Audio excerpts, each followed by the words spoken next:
I've got fantasies. Welcome back. Happy Thursday. Feels weird to say that. To the Deeper Issues Nerdcast. I was going to say podcast. The comic book podcast that says, fuck your East Coast time slots. We're starting at 10 o'clock West Coast. It's not that late over here. Sorry if you live on the East Coast and you're 3 hours ahead. 3 hours is 1 a.m. for them right now. Yeah, you got to stay up to 1 a.m. if you live on the East Coast and you want to listen to the Deeper Issues Nerdcast. And we're a day late. We're a day late because of the holiday. I think everybody understands, but here we are. We are still back to talk this week in comics, a little bit of last week in comics, and a little bit of this and last week in the nerd world. If this is your first time joining us, this is the Deeper Issues Nerdcast. We are a comic book club where each week we bring you a new number one comic book you need no prior knowledge or insight to enjoy. We prefer to feature comics outside of the two most prominent publishers, Marvel and DC, because there's already so many super knowledgeable and talented creators out there that can help you that. We'd rather introduce you what we call a creator-owned comic book outside of the superhero genre. We are the anti-comic book gatekeeping podcast where everyone is welcome to join, no matter what level of comics you're used to. If you've never read a comic, if you're very experienced with comics, we're here to talk indie comics 101. Or just introduce you to a new indie comic. My name is Pablo Romero Estevez. I'm joining you, but who's joining me? The right hand here at the Deeper Issues Nerdcast, who has a nice stack of microphone covers, a really cool angle, some cool coloring in the background there. Mr. Ty died. Mr. Ty Photography. Mr. Ty's got that super cool above shot there. Olivia Diddy is sick this week. Everybody is sick this week. I know. The world is sick this week. We're not sick. I take care of my health. Damn. Olivia doesn't eat. She's like, she's not a vegan. She's a vegetarian. So I'm going to blame it on that. There's something maybe with your immune system just is not as strong. But we miss you, Diddy. We hope you get well. We're not. Soon. So we had to switch things around. Tommy Jeff would normally be behind the desk, but Ty's behind the desk. On the couch, we have Mr. Tommy Jeff. Have yourself a merry little Glizmas himself, Mr. Chicago hot dog enthusiast. I just want to point out these are not Chicago hot dogs, though. They are just, in fact, wieners. Do they say glizzies in Chicago? No, they just say Happy Glizmas on the shirt.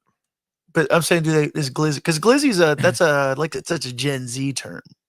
You know, Chicagoans. It's been a couple of years, so I'm not really into the lingo of Chicago Gen Z, to be completely honest. I have hit that age where it's like, I'm not with it anymore. Damn. Like, I think I'm with it, but there's moments where I'm literally like, what is going on? Yeah, I used to be with it. Then they changed what it was. That's Now right. what it is weird and scary. It will happen to you. Yeah, it's funny because like that moment, it was just like, nah, it's never gonna happen. I'm always gonna keep up with it. Yeah. I thought I was keeping up with it. I was not keeping up with it. No way, man. We're gonna rock out forever. Forever. Forever. Here we are, a couple of old dudes in this week. Before we get any further, this week myself, Ty, Tommy, Jeff, we're gonna be reading Christmas 365 from Dark Horse Comics. Get this book at your local comic shop. Just dropped today. Look at that. There it is. Wow, that's a cool angle. I like the way you did that just now. Thanks. Just dropped today from the creator Mikey Way, famously from My Chemical Romance. Brother. Oh, go ahead. Oh, no, go ahead. What? Yeah, also did Electric Century, the comic. Yeah. And Collapser. Collapser. Oh, did I forget about that? Collapser. And Jonathan Rivera of Cave Carson and an Interstellar Eye comes what Dark Horse is saying is the most bizarre holiday comic yet. Written by Mikey Way and Jonathan Rivera, artist Pietro Kowalski. I know how to say that because Pietro Kowalski also did issue 1 of Violator. Ta-da! And Mark and Draco put me on game on that one because I was like, how do I say this name without butchering it? Pietro Kowalski, artist on this book, loved his art from Violator. does a really good job in Christmas 365 as well. Colors Brad Simpson, letterer Josh Reed. A fantasy horror book. Costs $3.99. It's a $4 comic book. You can go read it today. Pick it up at your local comic shop. Ages 10 plus. In case anybody's wondering. This is a 4-issue series. The synopsis is: if the holidays weren't always so tough for Peter Rockwell and his family, but the holidays weren't always so tough for Peter Rockwell and his family. Sorry. So the holidays weren't always so tough for Peter Rockwell and his family, but a tragic and challenging year finds them stressed out and drifting apart when they should be pulling together. After accepting the wisdom of Santa Claus at his local mall, Peter hatches a plan to give his family the best year ever, one Christmas at a time. Yeah. I actually like that synopsis a lot. That describes it very well. But the comic confused me, but as we're bringing it all in, we'll talk about it. No, it's great. I'm really excited to talk about it. Yeah, spoiler. We're going to talk about I think we're going to talk about it. Spoilers. Oh yeah, you need to do a little focusing there, I think, on that one. Atomic Jeff's all out of focus, folks. Sometimes life just doesn't want to go. Yeah, we're starting so late. I'll let you guys know we're starting so late because life was just lifing. Everybody's kind of coming off of the Thanksgiving week, which brings me to, how was everybody's Thanksgiving? Oh man. My Thanksgiving was a lot of fun. That whole week was kind of chaotic. So Thanksgiving was pretty chill. Were you in Chicago or? No, I was in San Diego actually. So my brother and I, every year since I've been here, we've always done Thanksgiving. And then mom came out to San Diego. We had nice. A bunch of friends come down from LA to San Diego as well. So little family, little friends. Yeah. And then we had one of our friends' husbands bring his 3 brothers and his nephew to the Thanksgiving. So we just had like 20 people there. That's awesome. It was honestly a lot of fun. And then Tuesday was the Friendsgiving, and that was just chaos. And that was a lot. Yeah. So fun, but a lot. So, that's the best, though. I think Thanksgiving with a lot of people is pretty fun for me, anyways. I mean, I have a huge family. How's your Thanksgiving, Ty? Anything? Yeah. Any standout dishes? Yes, actually. Okay. So standout. So I think I've kind of mentioned before, my sister-in-law bakes. Yeah, like she went to Cordon Bleu and everything. She made these dinner rolls, and I think the recipe was the Parker House dinner rolls. I think something like that. So they were huge. Yeah. And it was just fresh bread. These Parker House rolls belong to my ma. That's a Sopranos thing. It's like, these are my ma's Parker House rolls. Yeah. So that was, it was just phenomenal. Like, I just love fresh bread. I noticed Fresh bread's good. Fresh bread's good. I noticed everyone, I don't know who this is, you guys can correct me if I'm wrong. Everyone was doing Tina's mac and cheese. I guess it's like an influencer or a chef. Oh, and, I don't know. And like that's like a viral thing. Like everyone's like, oh, I made Tina's mac and cheese. I made Tina's mac and cheese. I'm like, I don't know who that is. I got to do some research. And then I found it. And it was this chef that they just basically layer the mac and cheese. Oh, gotcha. And I think what they do differently, and someone please correct me if I'm wrong. I think they add mozzarella. Oh, instead of like there's cheddar in it, obviously. So they're doing like multiple types of cheese, right? In this, and it's like layered. Okay, so instead of like a solid cheese sauce, and that's it. Exactly. Okay. And what's interesting too, it's like, well, yeah, they're like grating it. But I feel like most people do like breadcrumbs or anything like on top of like the mac and cheese. Sometimes, right? Yeah. This one doesn't call for that, so I was like, oh, it's kind of refreshing to see like a dish that doesn't call for it. It's straight up just mac and cheese. Interesting. Yeah. So did you have this? Yeah, Teeny's mac. Teeny's mac. T-I-N-I. Yeah, Teeny's mac and cheese. Yeah, someone at the party made that, and then my brother's father-in-law makes this excellent chorizo rubbed turkey. So it's very moist, very flavorful. It's really good. Nice. My mom made a homemade bread for the first time in her entire life. Ooh.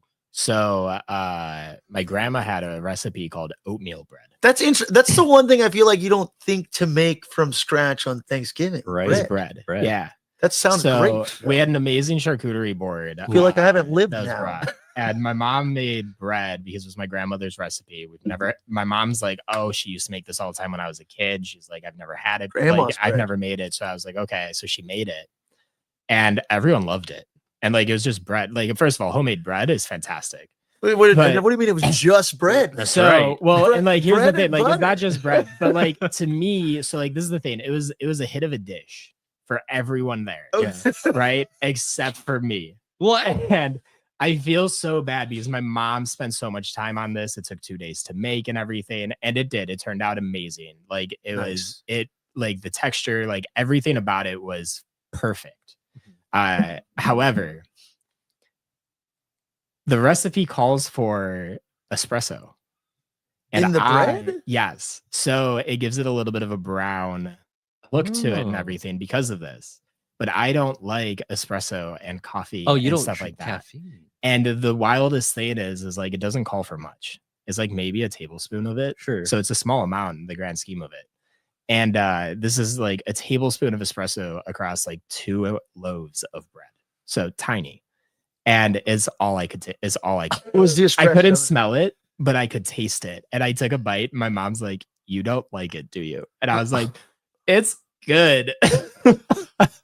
And then she's like, "Well, there's like coffee in it and stuff." And I was like, "Oh yeah, no, I don't like it." Oh, Man, that's interesting. I guess the bread that gives you energy because normally it yeah. balances it out. The bread makes you sleepy. Yeah, I mean, like it was great. Like there Right? was I don't know. no, I imagine that's yeah, and that bread went. add Like that something bread to was it. gone. Like almost instantly. Like everyone went for it. Like it was fantastic to everyone else, and I'm so happy for that. Nice. See, I now that we're on the topic of bread. Yeah, I know, right? Uh, Gotta get that bread. Let's talk about some bread really quick.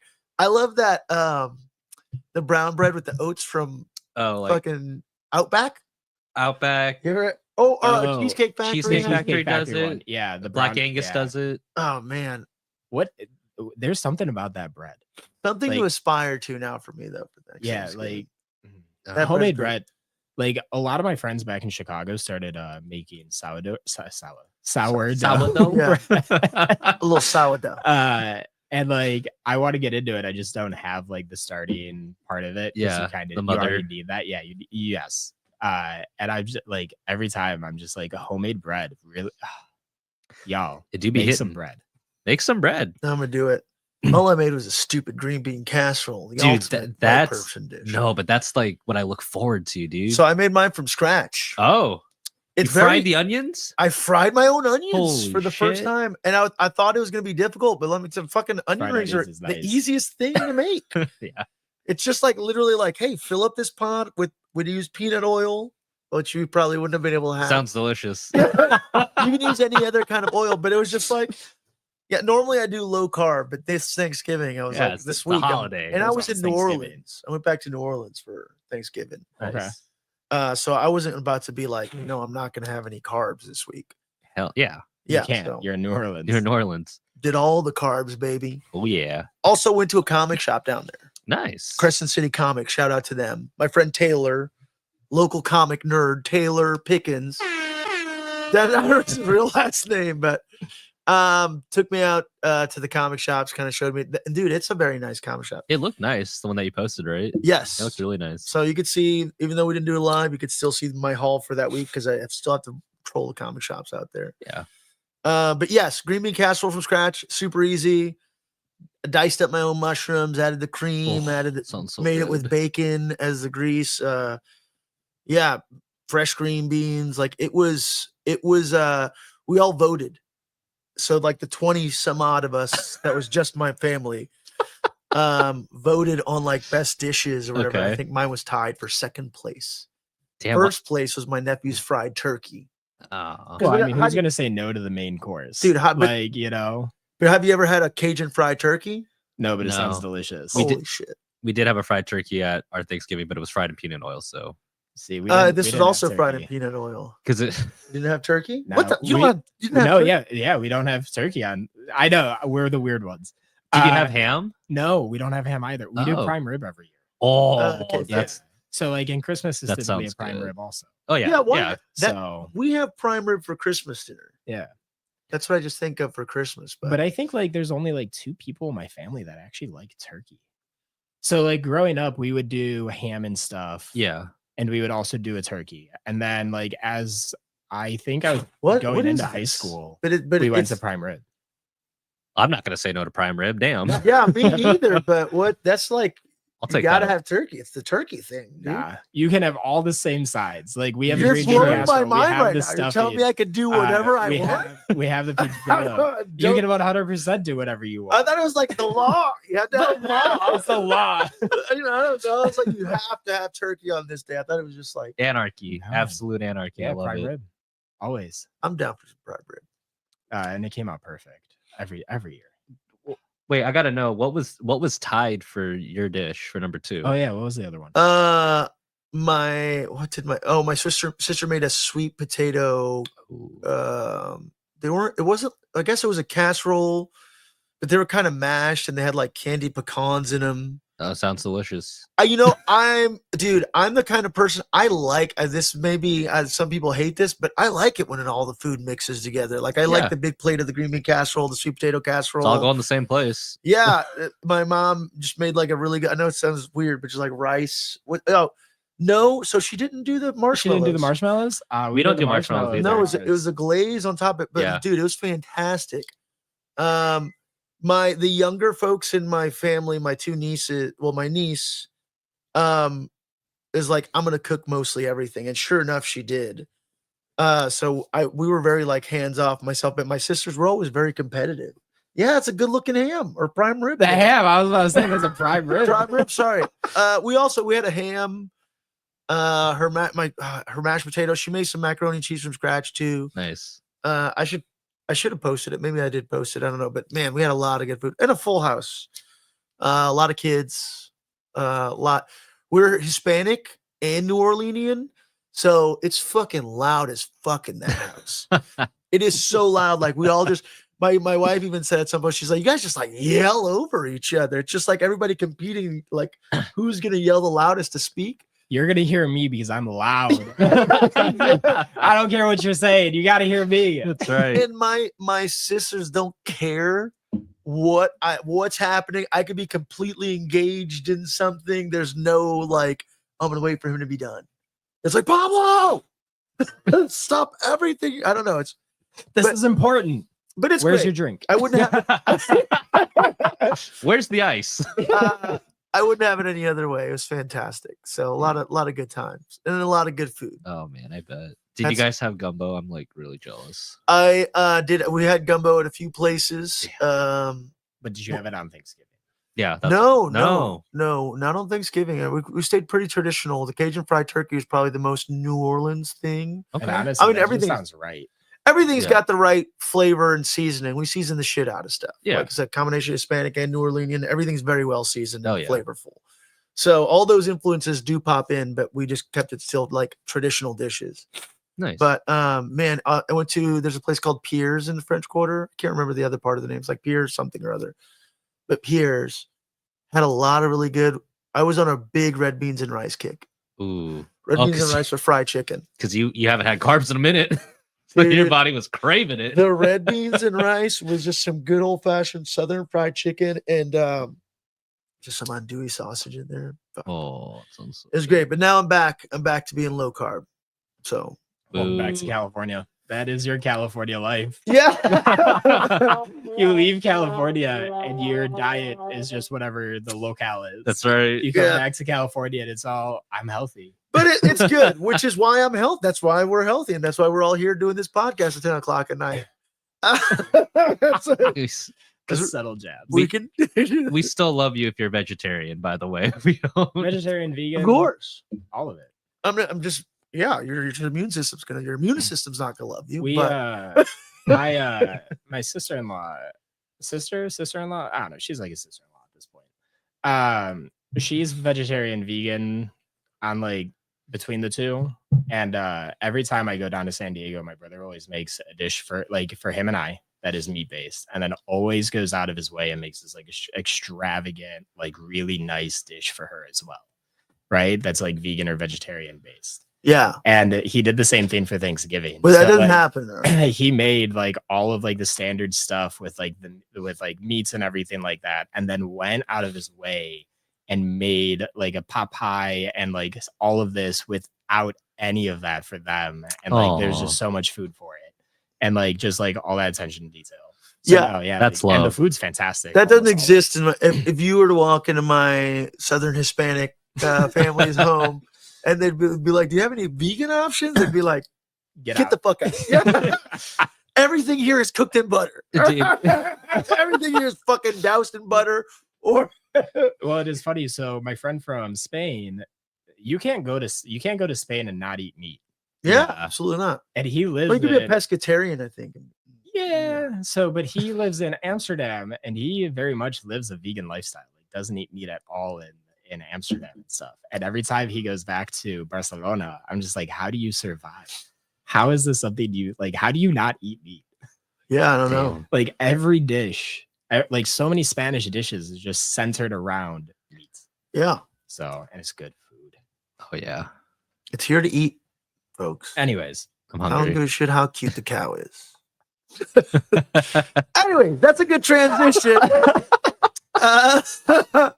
Sometimes we read the article, sometimes we read the headlines. Folks, this is Wow. as I mentioned, we're not journalists, but we do keep our ears to the nerdy streets. Articles, headlines, news and stuff. All right, I'll kick it off. There's a lot of good news actually. You know, and then a lot of these dropped today, but I was like, this is too much news. We got to tone it back on the news. Yeah. The CEO of United Healthcare. No, I'm just kidding. oh dang. Okay, we're going there. No, we're not talking about that. You know about that if you're out there. You don't need us to talk about that. That's right. No, we don't need to. No. You just Google that on your own. Ryan Reynolds is producing a Mighty Mouse film. Interesting. Maximum effort with Free Guy writer Matt Lieberman. They team up with Paramount Animations for a Mighty Mouse movie exclusive. The studio has tapped maximum effort, as I mentioned. Apparently, this has been in the works for some time to finally bring Mighty Mouse to the big screen. And I don't know if Ryan Reynolds, I don't know if he's just producing, or I'm going to say he may also Voice. voice Mighty Mouse, because why wouldn't you? The Mouse of Tomorrow. Wait, hold on. The Mighty Mouse has been around since 1942. For those of you who don't know what Mighty Mouse is, with a pint-sized superhero making his debut, a short film entitled The Mouse of Tomorrow. He'd go on to star in dozens of shorts over ensuing decades, as well as a Saturday morning cartoon. And of course, we can't all forget the earworm opener, Here I Come to Save the Day, famously done by Andy Kaufman on SNL, later imitated by Jim Carrey, and then in the SNL movie. Yeah. And then, I mean, I grew up when I think we talked, there's like a John Kay Mighty Mouse that predates Ren and Stimpy. That was a bit of a controversial cartoon as well on, was it Fox or CBS Kids? I want to say it Morning. was. That'd be CBS, I I want to think. say CBS.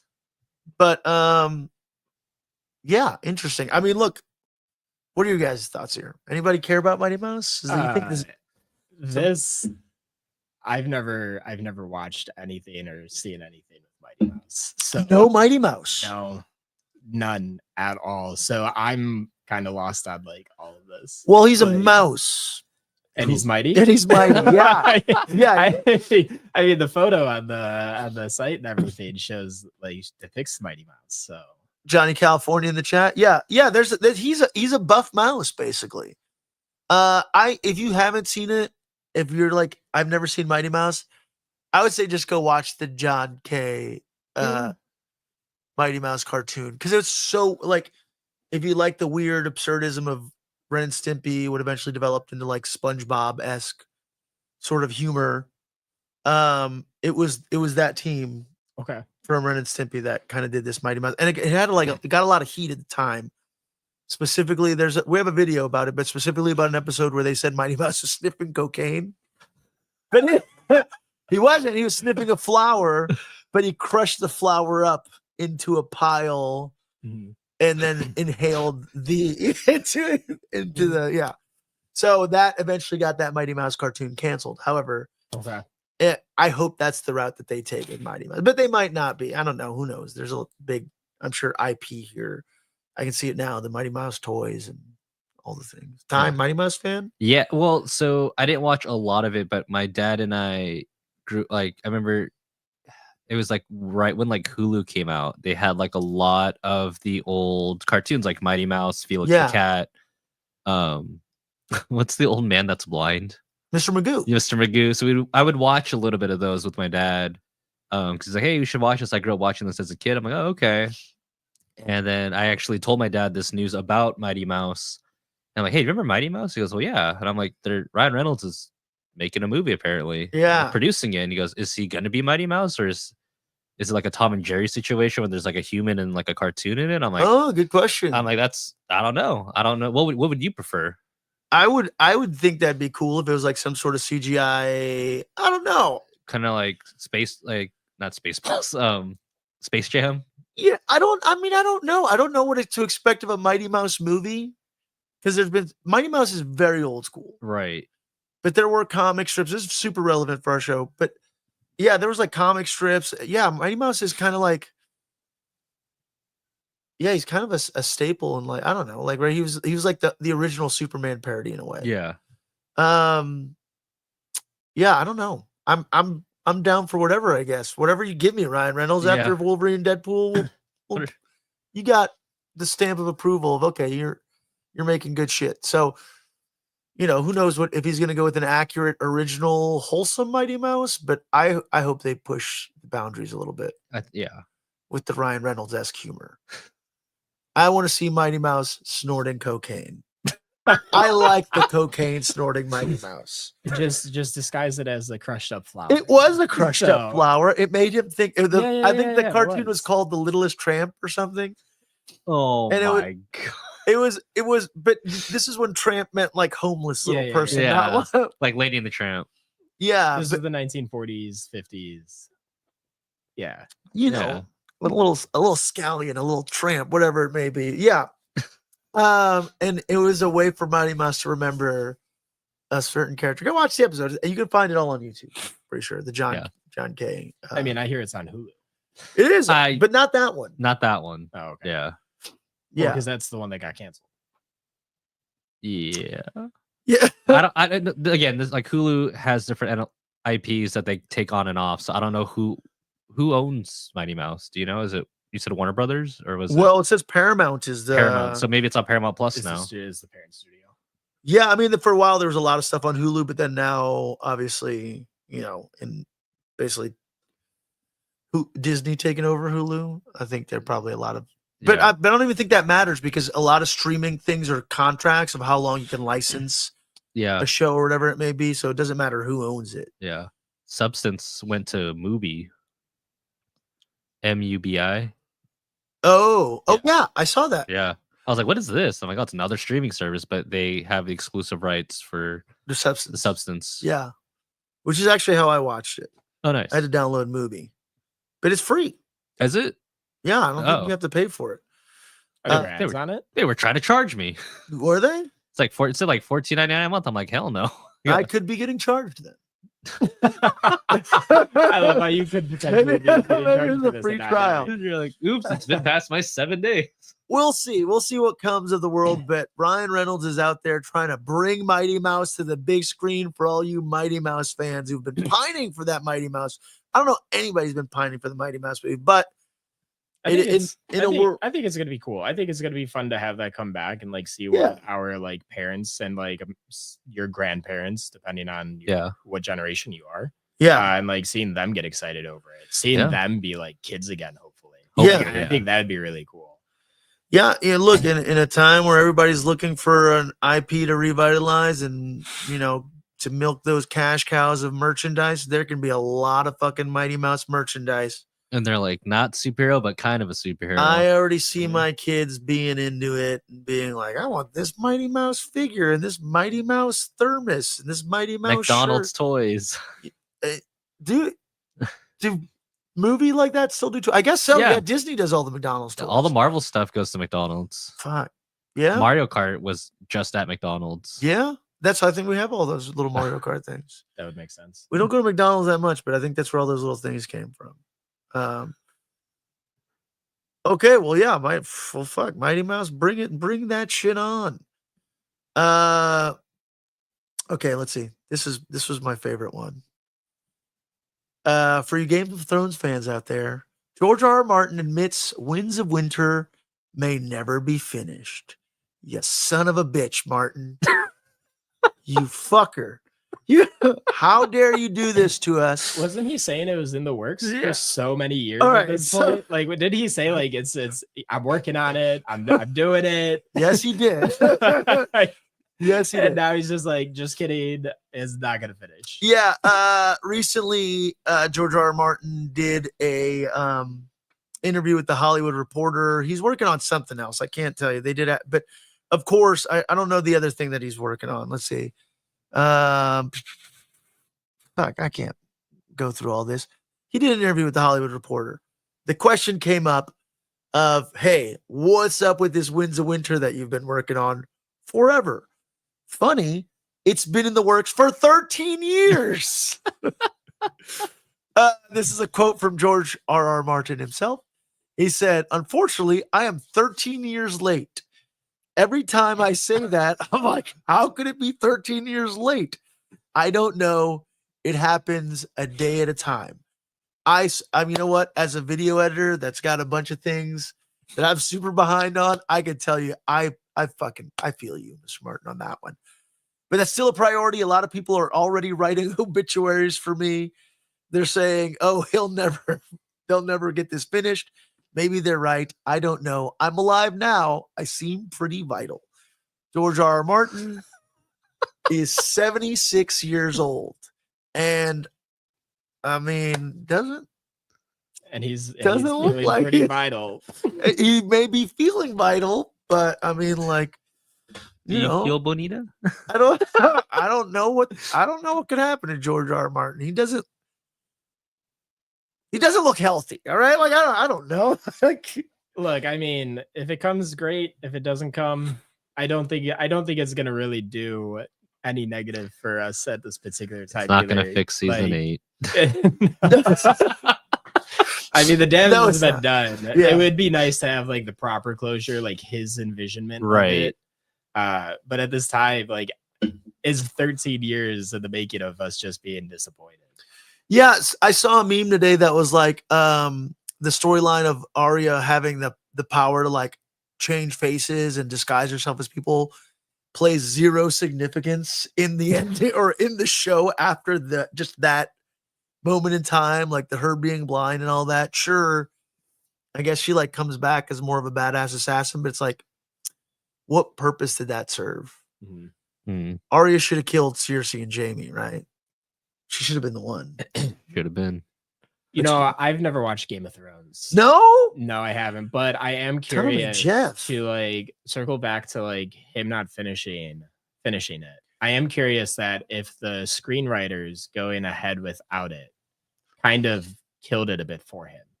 Like, I'm curious if he ever sits down at the desk to like type or write, and he just goes, "Man, dude, that season was just terrible." yeah, And like, I wonder if like that's where some of that like motivation or that creativity kind of went. Maybe he's got writer's block because like that's what it is. yeah, And like, it's not his true envisionment of what it is. And I'm like, benefit of the doubt. Yeah. Right. Because like, if I was creating something, someone went in and finished it for me, I'd have no motivation to continue. yeah. There's And a like, it's hard to say that to your fans. there's a quote about filmmaking that's like, films are never completed, they're abandoned. And for sure, yeah, you're right. If somebody already has that ending for you, it's like, well, fuck you guys. What purpose is this really serving? I Yeah. mean, obviously the deep fans, I don't know, maybe just also Sopranosing us right now and this is what's gonna give Game of Thrones that immortality of people being like, well, they never finished the last book, It's gonna keep people talking about it. So yeah, I don't know. That's a tough one. And You're then right. 80 years later, someone related to Ryan Reynolds is going to come and revive it in a movie. Yeah. That's right. Yeah. There you go. It's gonna be Ryan Reynolds. actually. Ryan It's gonna be Ryan Reynolds gonna be when like, he's George R. R. "We Martin's really need age. to see how Game of Thrones ended. Yeah. In the envisionment of. That's right. And I'll be playing the dragon. Yeah. Ryan Reynolds as the dragon. Yeah. Yeah, you know what? Game of Thrones is one of those shows that I would say, if you HBO came at us and said, you know what? Fuck season 8, we're gonna do it over. We're gonna do a redo, you guys. We're gonna try this one more time. I would be like, I'll allow it. Dude, I I think think everyone would. I a lot don't of think people anyone's would. opposed to that. Or give me a Game of Thrones season 8 anime, or I'll take anything to wash to that season out of my. Like what Lord of the Rings is doing with that new movie. Here's the thing is season 8. So this is the tough part about this, Tommy Jeff. You should watch Game of Thrones as somebody who's a fan of sassy, catty. The issue is I have to sit Scandal. still for like an hour at a time. Yeah, and there's a lot. It is a For lot. those that don't know me, Yeah. this is really hard for me to sit Yeah. still It for is. this long. Like it's because I'm always doing something, and if I'm sitting still, I'm sleeping. So like Yeah, TV is like you really have to draw me in, and like I watch things like Scrubs like 40 times a year, which is getting a because- revival. I know. I know. And like, but like that is perfect background noise at this point. So if I'm doing something around the house Yeah. or something like that, or like and like that's what I like. Something So you've like something, seen. yeah, like yeah. so like all of my shows is just past shows. I don't think I've watched anything really new except for Agatha. Agatha, and that the Witches Road song. Yeah. I've never had a song stuck in my head. It's an earworm. Holy It's so cow, good. I have to put that on like at least once every 2 days or so. Like Yeah. it is always playing rent free. Anyways, it's hard for me to sit still. So I don't know if I can do 7 seasons. Down that Witch's Road, baby. Mhm. If if you get around to it, maybe like, I don't know, like you're ever like bedridden or something. Who knows? We're gonna find out. It's a good I hope I'm show. never bedridden. It's I a know. good show that just the final season, it wasn't that it was bad. It was that it was rushed. Yes. Is that you left too many weird unexplained as a show that trained us to be a certain pacing for so long and have so much detail and be so rich in character development. It's like we just need to wrap this shit up. There should have been like almost 4 or 5 more episodes explaining so many things about that final season. How we got to how it ended. But they didn't do that. So it's like, yeah, you I don't know, gave us all that foreplay just to, finish in like a minute in bed. Yeah, I mean, I mean, a minute's a long time when it feels rushed. yeah. I guess so. But yeah, so I don't know. Well, I think that's why everybody's pining for this George R. R. Martin book. But if it never happens, I mean, whatever. It's been 13 years. You're right. But It's a teenager at this point. you're Yeah. right though. It may have been ruined for him. in Yeah, a like, sense. I don't know. I'm just viewing it from like if I was in his position, like I don't know if I would have the creative. Like I don't know if I'd have writer's block for sure. Like Yeah. how do I take back the narrative? Like, and I should be able to because it's my story. But like, yeah, dude, writer's block. Yeah. Writer's block's a real thing. Mhm. And Uh, he's 76. He's probably enjoying his time. This is a fun one. Alfred Hitchcock will never direct a superhero movie because he's dead. I saw that post.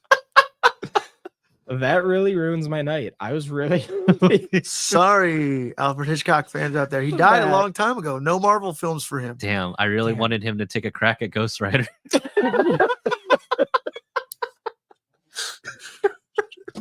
Fuck. Or We could Son have of had Alfred Satan, damn. Hitchcock. Ghost Rider. Bring him back, AI. Most controversial thing I could say on this show. That's right. No, Man. Oh man. No, Criminal from Ed Brubaker. Yes. From Ed Brubaker and Sean Phillips. I shouldn't just say Ed Brubaker. I got this right here. This is Ed Brubaker and Sean. I needed a refresh.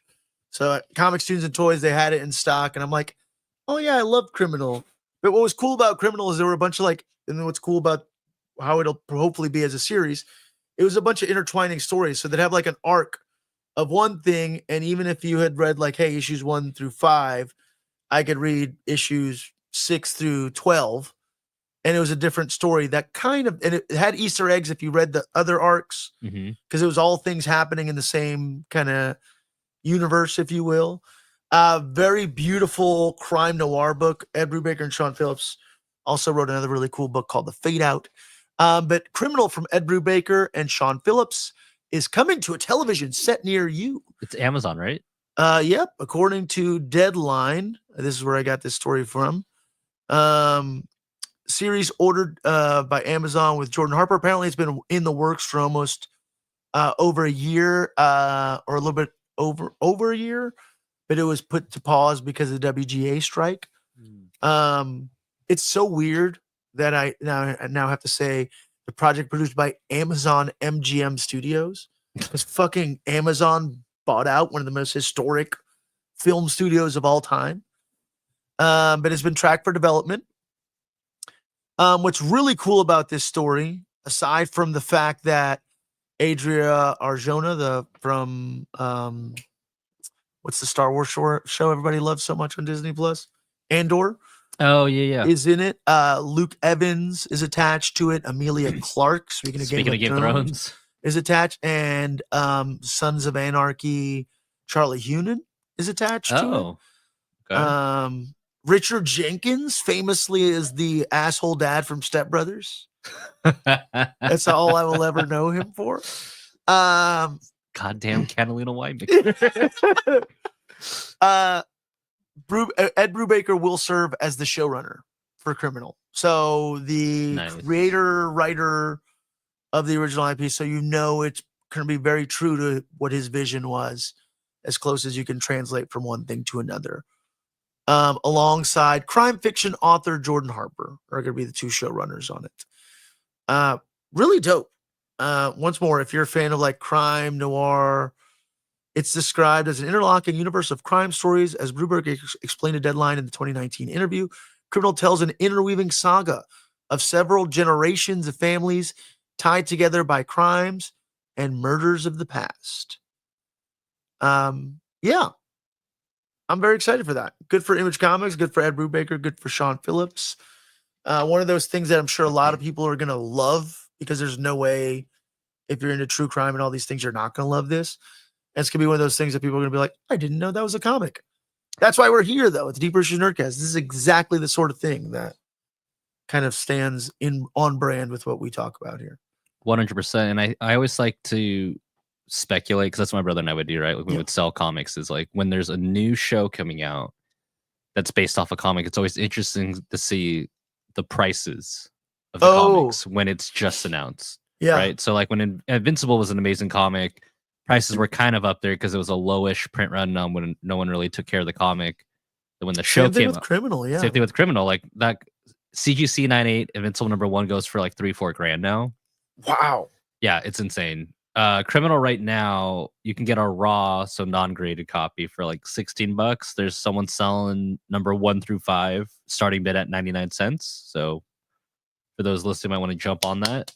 Someone's selling a first print 98 for $77.41, no bids.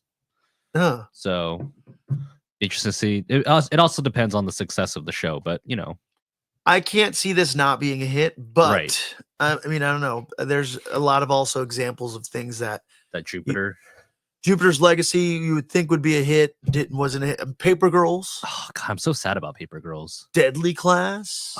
And let me tell you, Deadly Class was awesome. Dude, I like Deadly Class. It was pretty accurate, like a few little tweaks and stuff to make it for TV, but it was pretty accurate to that book. And like there was stuff in there that I'm like, they're not gonna, but I mean, I think it was just a tough sell at the time of like kids being murderers, being trained assassins.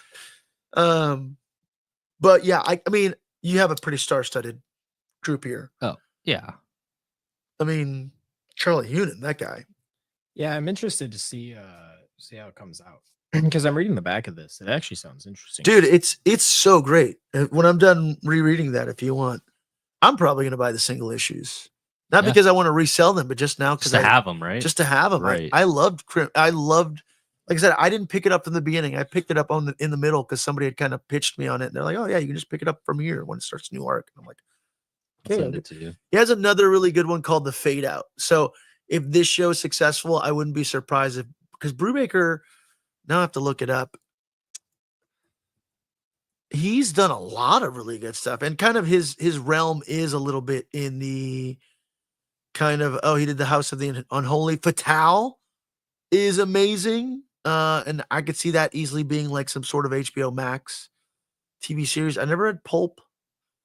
Let's see, Killer Be Killed. The Fade Out was awesome. He did some really great Batman stuff. I think Bad Weekend is one of his newer books. I think this just dropped actually. Oh no, I'm sorry. Is that a criminal kind of story there? I don't know. Anyways, yeah. Also, Ed Brubaker famously created, I want to say the Winter Soldier. That's when like he created the Bucky Barnes being the Winter Soldier. Yes. Yeah, that was his run. That and then I think he came back and he did like the Captain America at Bucky Barnes taking over as Captain America. But that Winter Soldier character, which I'm pretty sure Disney probably never paid him for. But he reinvented that character and made the Winter Soldier, gave him the metal arm and all that stuff. So Ed Brubaker's he did, right? Yeah. Had a great book called Velvet. He's got a pretty extensive he did so. Oh yeah, dude, Gotham Central. Oh, he did Avengers versus X-Men. Yeah. That 12-issue series. Gotham Central is fucking tastic, man. It's a book without Batman in it, but it's just about the police force. Mhm. And I think that for a while that was in development as well. And I think they were trying to do that with the Gotham show. It's like, can we do a Batman show without Batman? Which the Penguin proved that you obviously can. But Gotham Central is just about the police force in Gotham. And some of them aren't even kind of sure that like Batman is a real thing. He's kind of like an urban legend. And then how did the police, I think the first like 2 issues, it's like the police dealing with like Mr. Freeze. It's like, how does the police in Gotham deal with that sort of stuff? I think that's an interesting take, just dude, to like see like Gotham City. There's no Batman in it, and it's so great. Renee Montoya is one of the main characters in there. Brubaker's an amazing writer, and I'm very excited that he's going to be the showrunner on this. So be on the lookout on that from Amazon Prime and MGM Studios. Fuck, that's weird to say. Criminal. You didn't watch Creature Commanders? No, I did not. Ty, me watch Creature Commanders. I think today, right? It's Creature Commandos or Commanders? Oh, is it Commandos? I don't know. Ty was kind of filling me in on this. Yeah. While we were getting ready. Yeah. A little bit. Because I watched Suicide Squad. Yeah, I mean with the James Gunn Suicide Squad. Yeah. Yes. So like I watched that. Did you watch Peacemaker? Oh, you'll love Peacemaker. I really need to. We can do. I feel like some stuff. We can do like a whole 3-hour podcast on the opening sequence of Peacemaker alone, on why it's probably one of the most brilliant pieces of art of our time. Easily, in my opinion, could be the one, if not the best opening sequence of all time for anything. There's a lot of great opening sequences out there, but it is impossible to skip. But anyways, yes. Yeah, Creature Commandos. Creature Commandos, right? Yeah, no, he was just filling me in on it like a little bit more, and I was just like, all right, cool. Like, and it's like one of those like I'm mentally adding this to my list because I enjoyed Suicide Squad. Yeah, and it's short too. It's like 23 minutes. Yeah, it is right per episode. Yeah, 2 23-minute episodes out so far. Animated series on HBO Max. This officially kicks off the James Gunn era of the DC studios. Because he's like, although Peacemaker's now canon, that Suicide Squad movie is canon, I think he said. This is like, hey, from here on, this is how we're going to build out our universe. from this. And from my understanding, all of the voice actors who are voicing these characters will Correct. also play the characters in live action interpretations of the characters when the time comes. So it's really interestingly and well cast. David Harbour is in it. Sean Gunn, Sean Gunn, obviously. Yeah, there's yeah. the girl from Borat, Who plays the princess. Oh yeah, she's the princess. She also does Cosmo from Guardians. Yeah, the she's dog. the dog. Yeah. Same accent. Yes, same accent. Yeah, I was telling Ty, I'm like, I'm so picky with animation of like if I'm really gonna get into it. But James Gunn does it again, man. This dude's unstoppable right now. If they're just giving him free reign of stuff, it's I mean, yeah, he's the co-president. yeah, I think the buck stops with him at DC, but like, holy smokes, what a great show. I love it. I can't recommend it enough. It's so after the Task Force X Project Starfish thing, they're like, yeah, you can't use humans anymore for your task force. So she's like, okay, so let's use a bunch of non-humans. Let's use monsters. Let's use monsters. Yeah, like so the bride of Frankie, they're called the bride, I think, on the show. The Weasel character comes back. Dude, GI Robot's my favorite. GI Robot is so would you like to kill some stinky Nazis? Now can I kill some Now, Nazis? is he a stinking Nazi? Yeah. GI Robot, so great. Frank Grillo as Rick Flag Rick Flag Senior. Yeah, Rick Flag. Yeah, Rick Flag Senior. I love how they did that too. Yeah. And Dr. Phosphorus, Alan Turkin. Yes. Tuckett. Turkin? The guy that does Hey Hey and all the other Disney voices. Who's just the king of the voiceover voice actors. acting. Yeah. He also in Doom Patrol. Yeah. Yeah. Also in Doom Patrol. Went to Juilliard. Yeah. Fun fact. And why did they get him? Who was like, hey, out of all the characters, we need for Hey Hey. Let's break out the big guns. But as I was watching Moana 2, I'm like, I'm so glad that I know who voices that chicken, that boat snack. So great. But one thing that the internet is talking about a lot is that apparently Shaggy from Scooby-Doo is now canon in DC Universe as he was seen in Creature Commandos. Wait, where? Because I was like looking for it. I can't see the screen. So at the end montage of season 2, where they're showing Frankenstein and the Bride throughout the years. Oh yes. In the 60s, there is a character that does look a lot like Shaggy smoking a joint. Damn. In the background. That is so good. I don't know if it is Shaggy. I'm sure the animators kind of threw that in there for fun, but I love that the internet's all over it. They claimed it. Yeah. I think that is Shaggy. You have to run with it at this point. I mean, Shaggy's in it. Shaggy's a DC character. He's gonna be the next Viper. He's overpowered. There's gonna be a spinoff specifically for him. He's gonna join the Creature Commandos. Dude, damn, Creature Commandos are so good.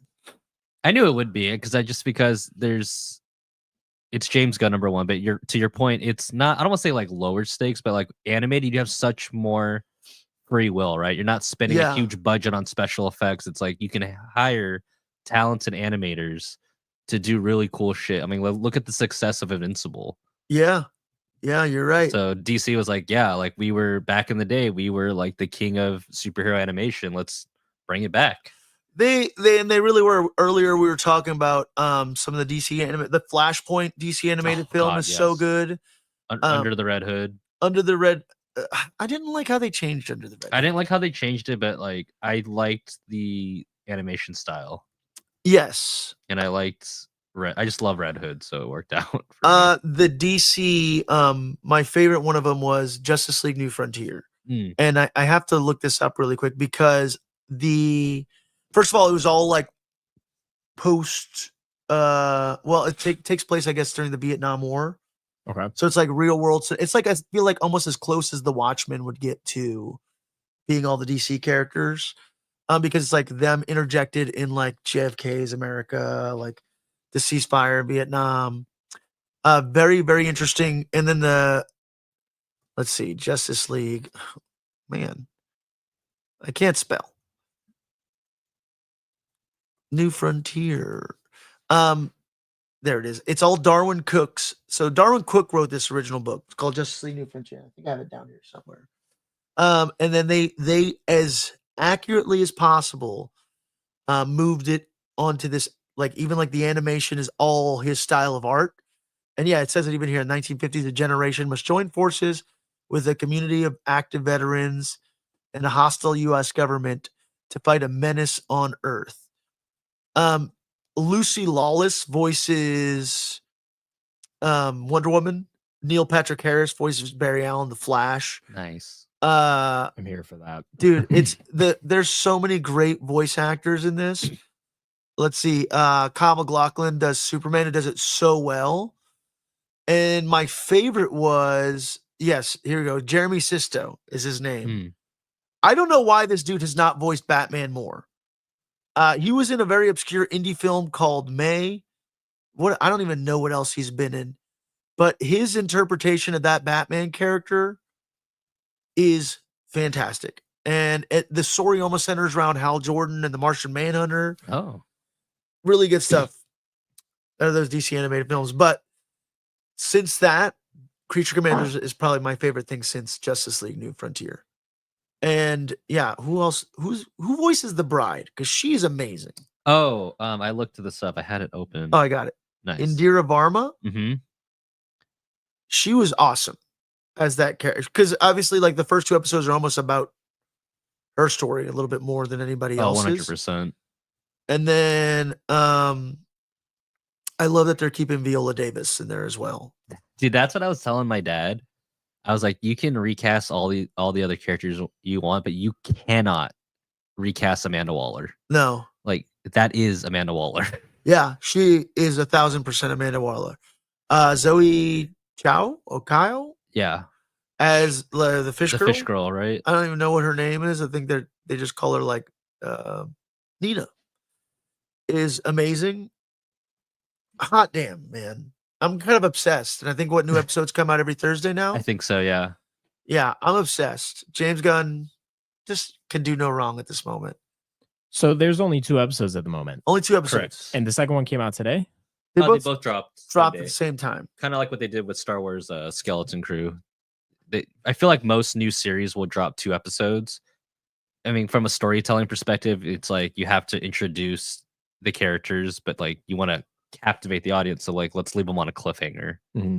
So I feel like that's like the new formula for streaming services. Yeah, Is for the that first 2 2 to 3 episodes, you get a episodes at feel first? for it. Yeah, but man, how do I pronounce his name? Alan Tudyk. Tudyk? Tudyk? He also voices Clayface, and apparently he's going to voice Clayface in live action. Did you watch the Harley Quinn show? Yeah, Yeah, that's him. he's great. He's so good. Yeah, but this dude's voice acting is out of control.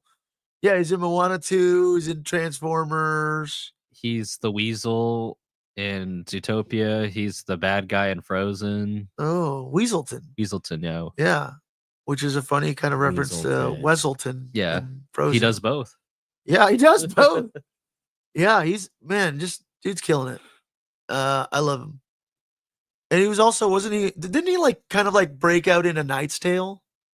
Is that what? Yes. Yeah, Yes, right? it was. Because I just saw the interview. It was kind of interesting. Like he was, I think, because it's what's his name? That's his co-star. In A Knight's Tale? Yeah. Heath Ledger's dead, man. No, I know. But he was telling the story like how Heath Ledger took him in because he was like going through depression. Oh, really? And Heath Ledger's like, "Hey man, what are you doing right now?" And he goes, "Oh, I'm in my hotel." Like, "Come over, let's go hang out." And then like he kind of like took him in.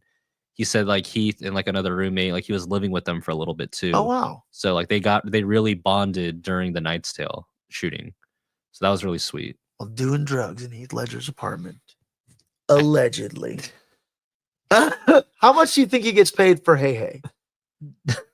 How much do you think he gets paid to sit in a sound booth and go, muck, muck, muck, muck, muck, muck? I mean, that's Well, like I guess it depends. How often do you hear "Hey Hey"? that's like asking Vin Diesel how much he gets paid for Groot. Yeah, how much does he get paid for Groot? I would imagine he probably gets paid a pretty penny. I don't think he's cheap. No, not at this Oh point. no, not at this point. Hey Hey's in Moana 2 a lot, I feel like. Is he? I haven't watched it yet. Yeah, he's in there a lot. Hey was in Moana, the First one. the first one a lot too, though. But I just imagine that it's like, hey, come in for 20 minutes and give us a couple bucks and a buck, and roll out. Like how? I don't know what he does, but yeah, he does it so well. I can't do it. I'm not a professional. I'm not a head. No, he is. Yeah, I would be surprised if he didn't get 6 figures for that role. that's awesome. Yeah. Good for Plus you. royalties. Mm-hmm. Oh, Plus, yeah. is he in any guilds? I'm sure all That's of them. already a minimum on top of it. Pay that man all the money. Yeah, Yeah, him as worth it. Clayface is great. Him as Clayface is so good. And him in Doom Patrol is great because not only he was like kind of like the narrator. He was the narrator and Mr. Negative. Yeah, and eventually just becomes and now Dr. Phosphorus. Yeah. Who is hilarious. There's like one scene where he's like, "Why do you have that grin on your face?" He's like, I'm a skeleton, man. I just always look like I'm That's- grinning, even if I'm not. Are you? Yeah, Yes. yes. Sarcastically. It's so good. The writing on it is just amazing. Dude, the scene, it's like, consider it a free vasectomy. Oh yeah, Like Viola Davis's like delivery is just yeah, his like face. yeah. What is that doing for the health? He's like, well, you're not sleeping in the same room with him, which is funny because like later on on the show, no, this isn't a spoiler. He's like sneaking into Rick Flag's room. Dude, can we talk about like the camera work in this animated show? Yeah, Just the fucking like pan to him, pan to his crotch, pan Yes. to him. yeah. And Dude, it's like going back to the vasectomy joke. all of it was amazing. Creature Commandos now on HBO Max. Definitely watch it. Shaggy has officially made his debut in the DCU. Smoking a doobie. Smoking a doob. Scoob. Do people still say that? I mean, Doobie? Shaggy would. It applies to him. It's true. It does. All right. I think that's all of our any more news and stuff. Any more before we move on to our haul and our main event? Well, I know it's getting late. Just real quick, I just Who saw cares at this point? fucking, Ty? yeah, Fuck you're it. right. Fuck We're it. going to the wee hours in the morning, Tommy Jeff. True. We're gonna stay up until about 3, 4 This is o'clock in gonna the be our morning in New first York. 6-hour podcast. Yeah. It's the overnight podcast. That's right. The Late telethon, night. yeah. Late night with the Nerdcast. Yeah. Call in now. Make That's your right. donations. We can swear past 11:15. I'm just kidding. Lionsgate, right? So you know of Pooh, Blood, and Honey. Yeah. Oh yeah. Yeah. So No. like what's going What is on? happening? Pooh, blood, and honey. So out of context, that is amazing. Like, sorry. Who blood and honey, eh? everybody knows about it. Yeah, like it's there. But Saturday night. What? Who blood and honey. So Winnie You've the got my attention. Yes. Tell Yeah, me more. This is an HBO true crime Enlighten- prison special called Pooh Blood and Honey. what did you eat? So Wow. let me rewind it real quick. Winnie the Pooh Okay. is in the public domain. Yes. So they have made and I shit you not, they're calling it the Poohverse, where it is Winnie the Yeah. P-O-O-H. Pooh. The H is important for this. Yeah. The Poohverse. the Poohverse. Yeah. They should have already thought that, but maybe they didn't care. All right. Yeah, because he was the first. Winnie the Pooh was the first to like To become go in the public domain. Yeah. Mhm. So it's I don't know. I haven't seen it. I'm pretty sure it's a guy in a Winnie the Pooh or it's Winnie the Pooh killing people. It's a horror spoof, right? I'm really excited for the potential spin-offs of Eeyore. There. All of no. it's there. That's it right there. Look, Touch. That if I was a child, that is nightmare inducing. Dude. It is. It is. That is actually that's So- cool. So the new one, because what also went in public domain is Pinocchio. Well, Steamboat Willie too. didn't Steamboat they? Willie is the next one that's coming out. Yeah. Man, I I'll thought, sit on Pinocchio's face and lie all day long. What? Jigger, Sorry. I So think. Pooh, late night. blood, and honey. Got it. Pooh, Pooh, blood, and honey. Pooh, Blood, and Honey. That is what happens when you lie all night long on Pinocchio's face. Pooh, blood, and honey. Yeah. So I don't think it's tied to it. Maybe it is. I don't know if Paul, if you want to look it up since you have the computer open. Is Pooh, Blood, and Honey, is that Lionsgate? Oh, that's a good question. Because Lionsgate just dropped the trailer today for The Little Mermaid. My search engine, like my search history, is gonna be. Don't pretty worry, your interesting. FBI agent has Yeah. started Yeah. ignoring They're, you. they're probably watching the podcast. Yeah, Like, it's cool. Who's pulling what? Thanks for the view. Who's poo? Who's blood? I don't know. Let's see. I'm taking it to IMDb, production, box office, and more. Come on, IMDb. I Why don't- make it so difficult for me. Well, I mean, it's weird because like Lionsgate's obviously like a more prominent, studio. So they're making their version of Little Mermaid where she's a killer. Oh yeah, but I'm here for this era. Like she so- comes onto land, finds men, and she's got like these gnarly teeth and just digs in. the original Little Mermaid, that's technically always been public domain. But Right. now are they like parodying the Disney one? Is that what it is? Because I want to say yes because the guy, I think his name is like something Eric, and he's wearing the white shirt. He looks like the cartoon character, okay, so they're parodying Disney's. but it's like in the modern world. Like Little Mermaid. she's not like a princess. She's like she's can fully So- talk. She's not like her. She didn't lose her voice or anything. So she's evil, and like they're making her like a mermaid siren type situation. Yes, exactly. Oh, I love this. And but like if you watch the trailer, like it's like, in my opinion, it's like the cheesy horror. Like they do like the verbiage. It's like too many puns, or it's like it's just very super obvious. Like, oh, I'm sorry for calling you a mermaid. She goes, why does that offend you? And it's just like, what is going on? Like Pooh Blood and Honey, it's just straight up massacre. Mhm. Like just get to the point. I do love that in the Spanish version. I guess it's a direct translation, but I'm looking at IMDb. It's like also known as Winnie the Pooh Miel y Sangre. It means blood, honey and blood. Just straight. But I mean, in case you guys are wondering, there is a Spanish version of Well, there better be. I'm gonna have to watch it in Spanish now too. Sí Yeah. en español. What if it's better, like the Spanish Dracula?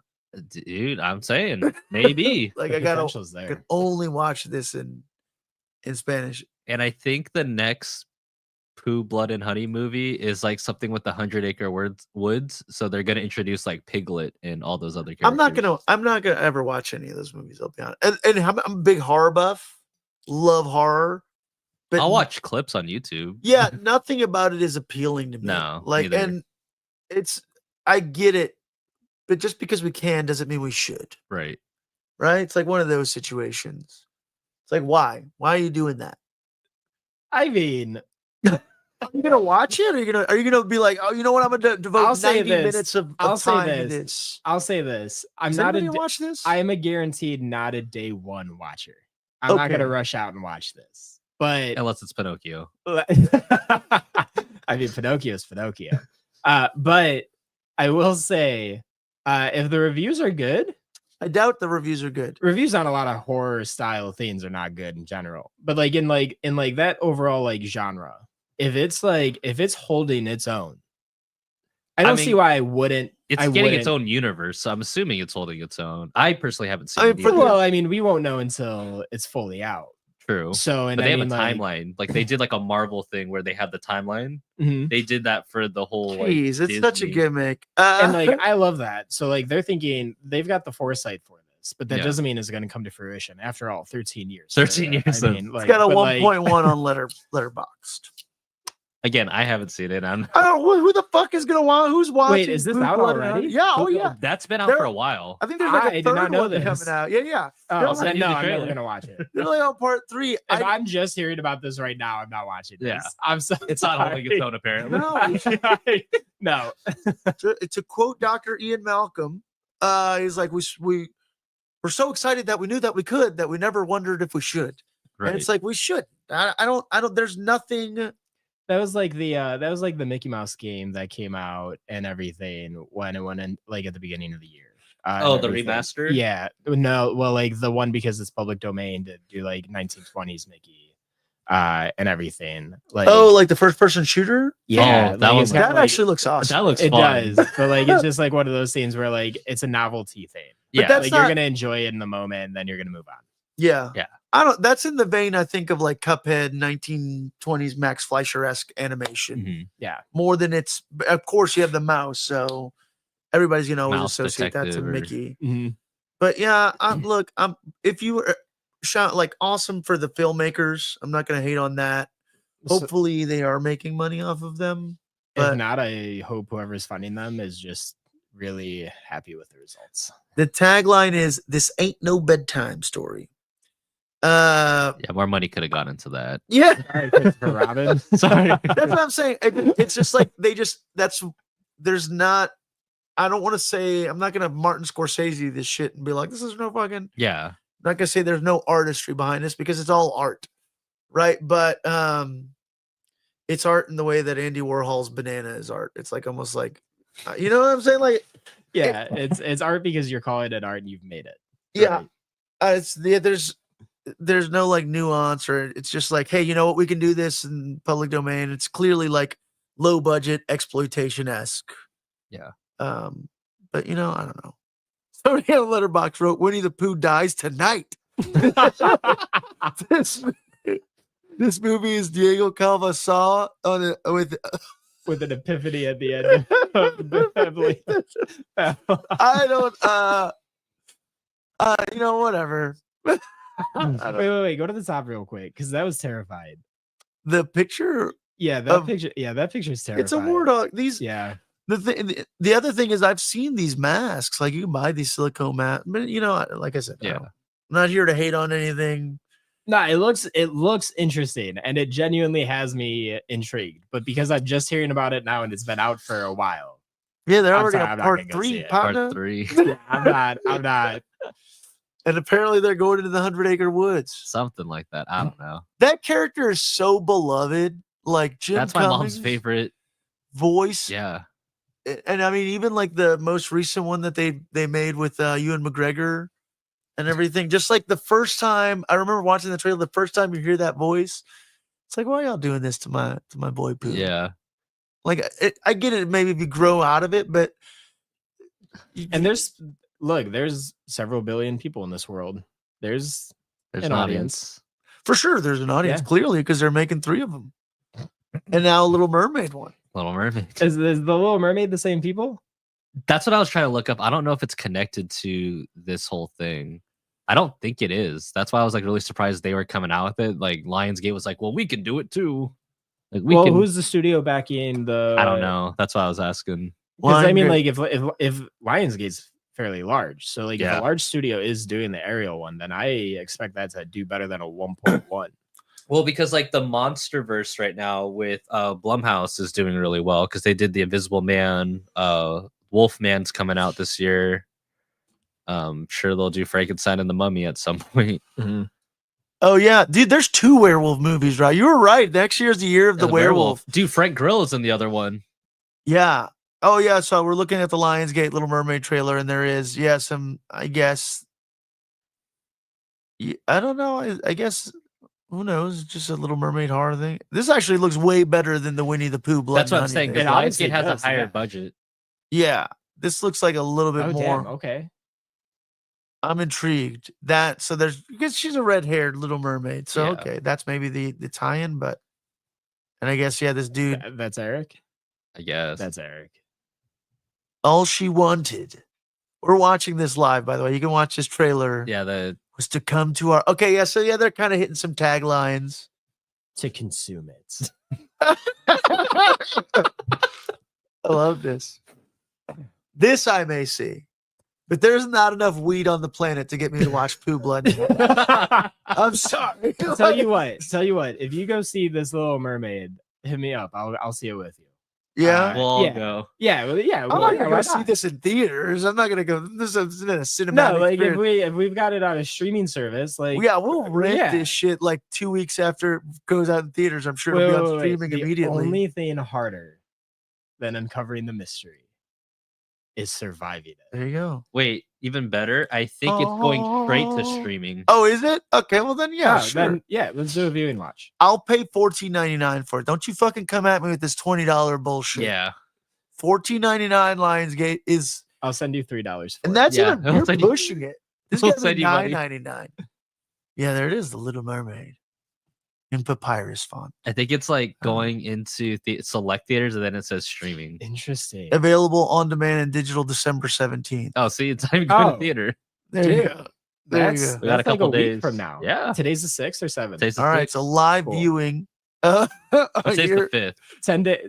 Today's the 5th. Yeah. on the 17th, we will be watching The Little Mermaid here on the Deep Radius Nerdcast. Wow, this is going to be our first watch along episode in honor of.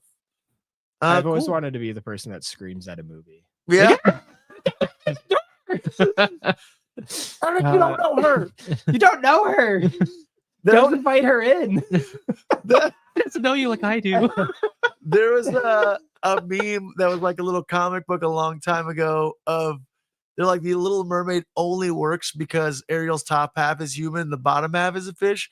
But if it was swapped around, it wouldn't ever work. And it was like a drawing of like a fish head with just like Family female Guy did legs that and- too. Oh, did it?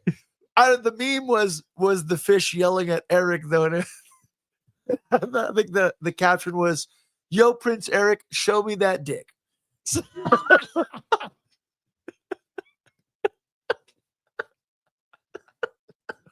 Go get Pinocchio real quick.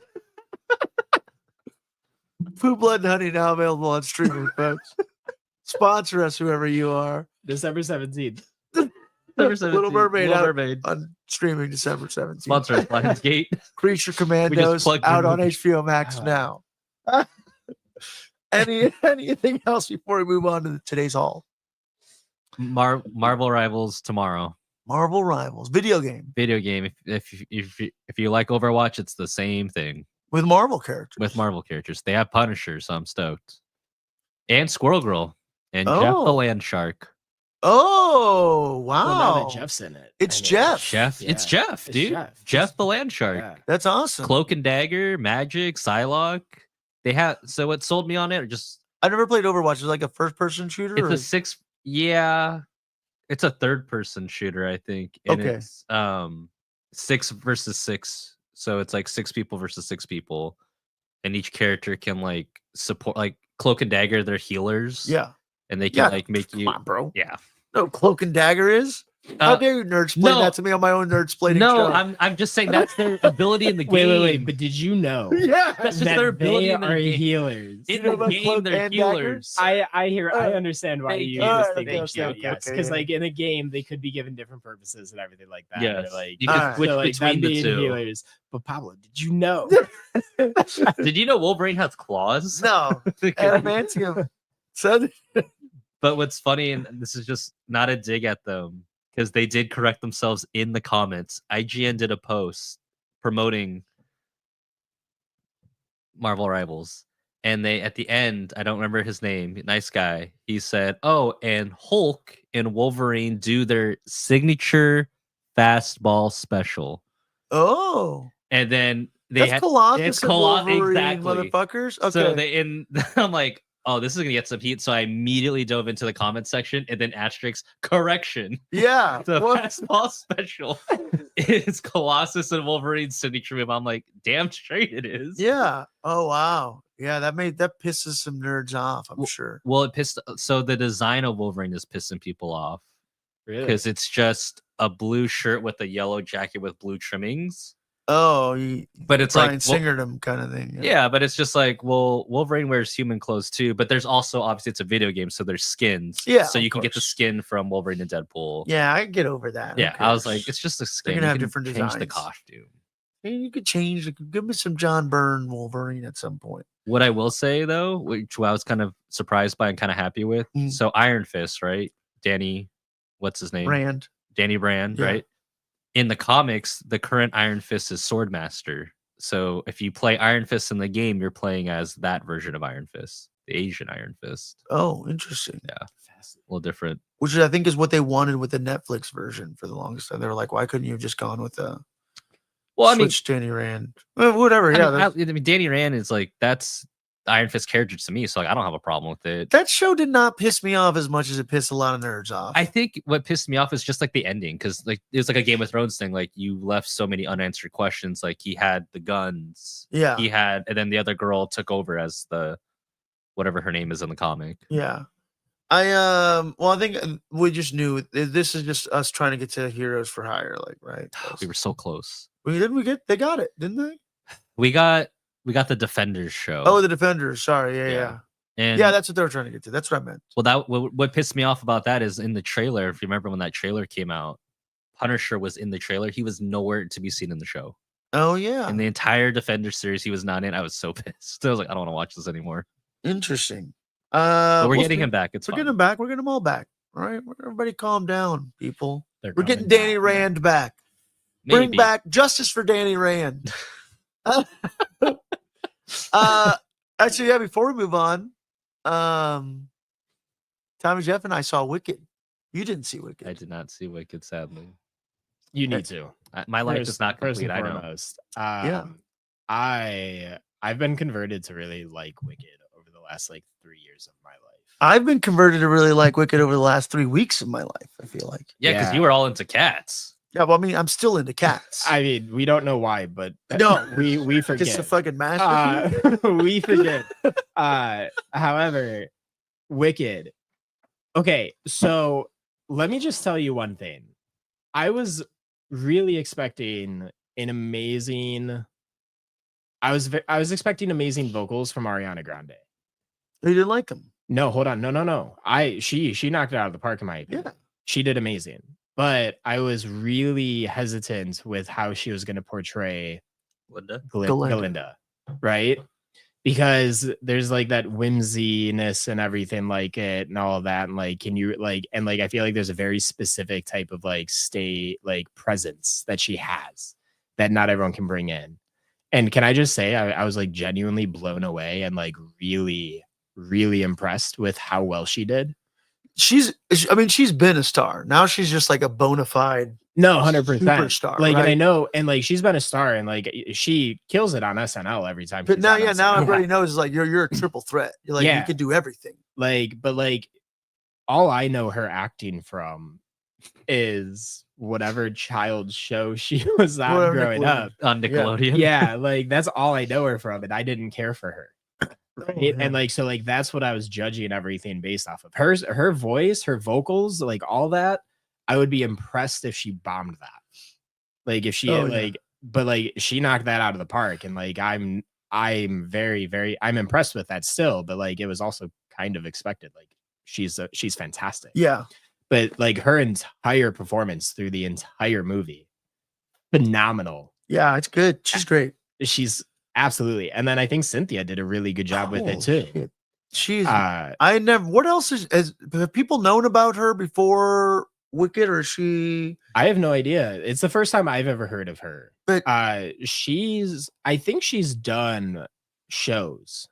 okay? Not television or movies or anything. I think she's just done plays and Broadway. Oh, Am I wrong?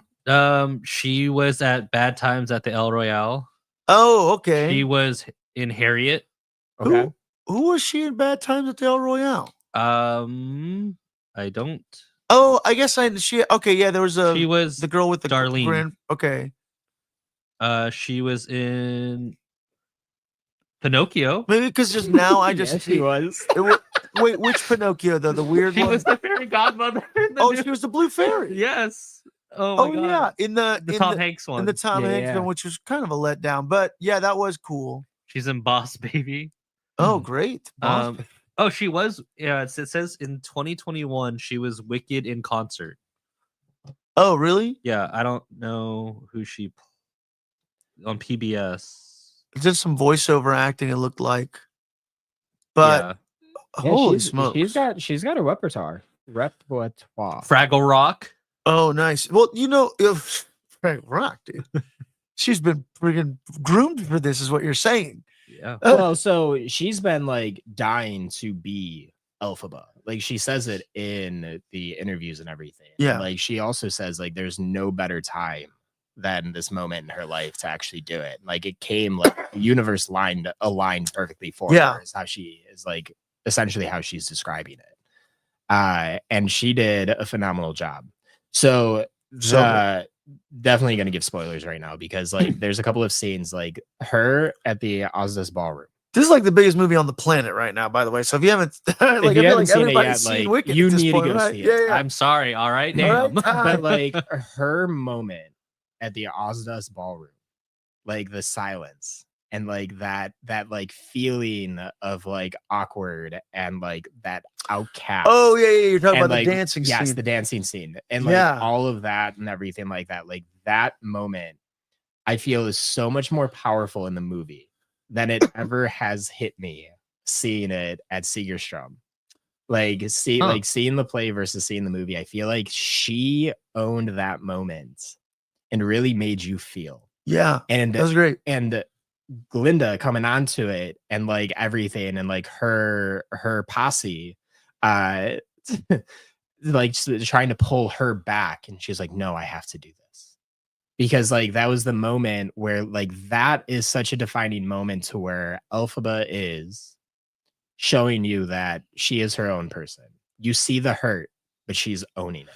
Yeah, And Glinda just got given amazing news because there's a scene prior to because this of Elphaba, yeah. where Glinda was just like hyping her up in their room, and then Elphaba goes and does this amazing thing, and it tells the professor to go say this to her before she goes. Yeah. And like that's when like that remorse and like the body language between the two of them are phenomenal. It was really well done. Absolutely phenomenal.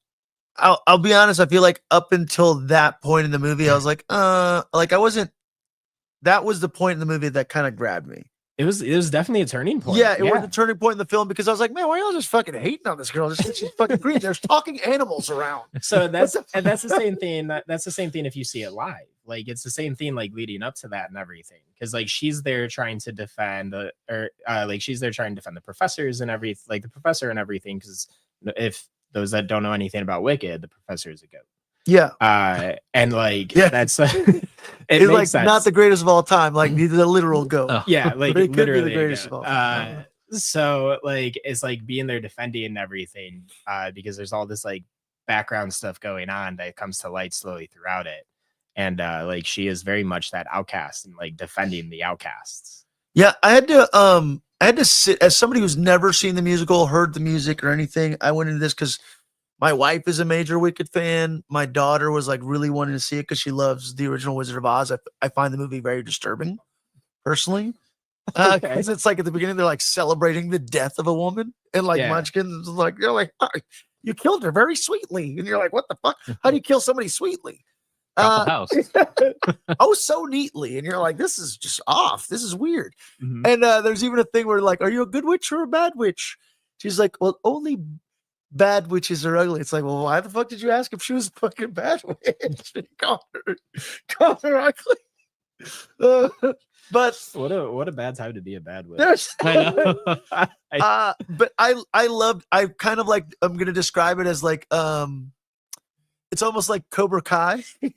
Right? Like it's Cobra Kai in the sense of like it gives you almost the back door into a story of giving you the alternate perspective of what you perceive to be the villain for decades. And it's like, well, there's more to this story than just the surface level of what you see of this quote unquote villain. And it's one of the movies too, like what I appreciated about it is like I almost like it more as I got so interested in it that I kind of learned more about the characters and the world, and even about the original Wizard of Oz book, which they really tap into the wizard being a major fraud. Mm-hmm. Like in the original movie, it's kind of like a cute thing of like, oh, he's just pretending to be. It's like, well, you guys don't really talk about the fact this dude is a fraud and he's just pretending to be a wizard or whatever it may be. So, and you've got Elphaba here who is actually a wizard, yeah, and able to make this come to fruition. Yeah, the only person with actual magic. Mm-hmm. Calling them out and everything. Hold on, real quick, because we're talking about the wizard. There's a scene prior to them getting to the wizard in the Emerald City. Yeah. And anyone who knows Wicked, the original, knows that Idina Menzel and Kristen Chenoweth are the original Elphaba and Glinda from Broadway and everything. And let me just tell you, my genuine favorite moment in the entire movie is in this scene. And it's because a lot of people in my life know that I'm not the biggest fan of Ariana Grande, like for reasons that aren't worth just diving into. But Kristen Chenoweth, this character, Like literally shuts her up. shuts her up in the middle of the Like, no, you're not gonna Emerald steal City. my fucking. And she's just like, and like it's just like that subtle, like, shut up, this is me. Yeah. And like the chemistry between Idina and Kristen, and like that, like still like they're still like owning as if they were like the characters, just like not being the characters. Not being the characters. Like, but it was like a little She's a little still like, tongue-in-cheek yeah, nudge, like still that like whimsical and still that like little serious and everything like that. Just like having a blast. I caught that even though because I knew of those two. Mhm. I just obviously know. Phenomenal. Like just all around it. Like I'm so happy I didn't like look into spoilers or anything like that, or like look into this at all. Cause like we were filming this podcast the day that I went and saw it. Yeah, that's right. Yeah, you had your Dorothy cosplay. And it was also like one of those things where like I was invited to go see it like 3 hours before the podcast. So like it was one of those things of like, cool, like all of this happened last minute. So I didn't, so like if I'm waiting, I'm gonna research and I'm gonna spoil things. And I'm so happy I went into this without spoilers. So if you watched all this, sorry, not sorry. But we're not spoiling that much. I mean, also it's been a musical that's been around for over a decade. And it's very true to it, pretty much. Part one is very true to part one if you've seen it on stage. So it's like part one of like the before the intermission kind of thing. Yeah, Okay. yeah. So now the other thing is let's talk about that riff. Holy cow, Cynthia's voice. Yeah, at the end of it. It's also not just this, is like I said, I appreciate it more as I'm finding out more because it's a feat in cinema. Yeah. Because she does all her own stunts. They're live singing, and she's actually performing a lot of these things. Like there's footage out there of her like strapped to this flying machine and singing and hitting this ridiculous note. So, and they do that on stage. Yeah. They put them on a harness. They toss them up on this same scene where they're flying and everything. They're defying gravity. Yeah. And they do this riff. That's gotta be impressive to see on that is stage, too. and it's not an easy riff. Like that is a difficult riff. And it is. Well, she's Elsa. And she, well, Idina is, yes. Why would Elsa put that note? But like Cynthia's like take on it was like also just like really, really impressive. And like that whole scene, like that whole moment where like it starts and like she's got that fall and she's like all of a sudden, bro, I can geek out about this all day. Like no, there's a lot to really geek out about in the movie. And like this is just a fraction of it. Like, even the sets are all practical sets. Mm-hmm. The train is actually the train that they get on to the Emerald City is an actual train. They planted all those flowers, right? Planted all the flowers for Munchkin Land. Like there's so much interesting things that went like the intentionality. Yeah. Is the key thing, I think. Somebody like, really gave a shit. If you watch it on mute, it's a gorgeous film. It is gorgeous. Like everything about it is gorgeous. Yeah. So I didn't, aside from that riff, I'll tell you though, and aside from the popular song, I'll tell you none of the other songs were like big earworms for me. I will say that. Like it's not that they were bad. You didn't care for Fiero's song in the library and stuff? The dance number and all that? Dancing Through Life thing? Yeah. No, I'll be honest, I thought that was pretty stupid, that song, actually. It was like, come on. But I appreciated that's Fiero, though. Like, he's dancing through life. I appreciated this. Did he become the Scarecrow? Isn't that what they're hinting at? He's the Scarecrow? I mean, do you want me to spoil this for you? So they eventually talk about, well, I mean, that's what it alludes to this, yes. It alludes to him being this, because they were playing side by sides, and even the way he dances and all that stuff. And then obviously the Cowardly Lion is the lion they release into the woods, and then Munchkin guy is the Tin Man. Bach, yeah. Yes, though, right? And were we spoiling this? Well, but you haven't ever seen Wicked. No, I've never. You don't know what part 2 actually has. So does it have the Wizard of Oz story in it? No, because this is way before. Like this is before that. So it has kind of how those characters become, why he's frozen. Correct, because this is Glinda at Munchkin, like with the witch is dead and everything like that. So this is what I'm gathering. that at some point that the Munchkin guy breaks Elphaba's sister's heart, and that's why he wants a heart. The dude is a pinhead, friggin' airhead, so he's gonna want a brain. So because part 2 is not out, I'll let you speculate. I'm not gonna stop speculating. Yeah, and I love this. I absolutely love this because Yeah. you haven't seen it, and like this is very much like if I was seeing this the first time, like as you are, like Yeah. with movie part 1, and I'm waiting for part 2, like I would be doing the same thing because like it's like wait, but like how's this all tie in? Yeah. So, but And how's this bitch Dorothy the fucking Damn. audacity? Yeah, because it really pisses me off now. Where I'm like, she fucking drops a house on her sister. What kind of shit. I thought it was wrong before I had an emotional tie to these characters. Now that I'm like, damn, the girl in the wheelchair, you drop a fucking house on her. I don't know. It's just wrong in my opinion. no, she drops the house on Elphaba. Wait, She kills Elphaba. but Dorothy no, kills Elphaba. I thought Dorothy kills the Wicked Witch of the West. That's who Who's Elphaba. green? That's who Elphaba is. Yeah. No, Elphaba melts. I'm confused now. Okay. Tommy Anyways, Jeff. so What is that? Oh, wait a second. okay. So What? there's a whole lot. Part 2 is gonna be great. But I You're like gonna- it. you're It's gonna love also this. it's also like a take on like fascism, and yeah, like the two characters, like obviously they split at some point, and it's like Glinda, you know that the wizard's a fraud Oh. and he's doing all this awful. Hold on. Let's actually talk about that for a moment. Munchkin Land, Glinda, the opening. Okay, first of all, this is when I knew it was going to be a fantastic movie.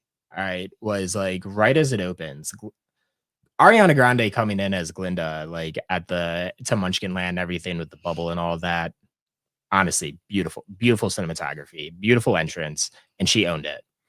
The level of pain Ariana Grande can show on her face to indicate the seriousness of this, while sharing at the same time fake excitement or excitement, however you want to view it. Yeah, she's great. Right? That level, everything about that, she's fucking talented across the board. Yeah, she's I can't talented. stop raving about her after this. I still Yeah. don't listen to her music, but I can't stop raving about her Watch after this movie. Like she really did crush it. what was the dark side of child acting or whatever? That was like the HBO documentary too about the All That producer and Oh, that's yeah. and then like about the weird stuff that made Ariana Grande do. I'm sorry, I'm laughing. I don't know why I'm laughing. This is fucking terrible, actually. I don't know anything about this one. Is this the same? Is this the Dan Schneider Behind, stuff? it's the behind the curtain. Yeah. Is this the Dan Schneider stuff? Yeah, was that his name? Okay, because like I didn't know. I've not looked into I didn't. any of it. I was It's out of heartbreaking. Nickelodeon at that stage because I didn't watch any of the Drake and Josh like that.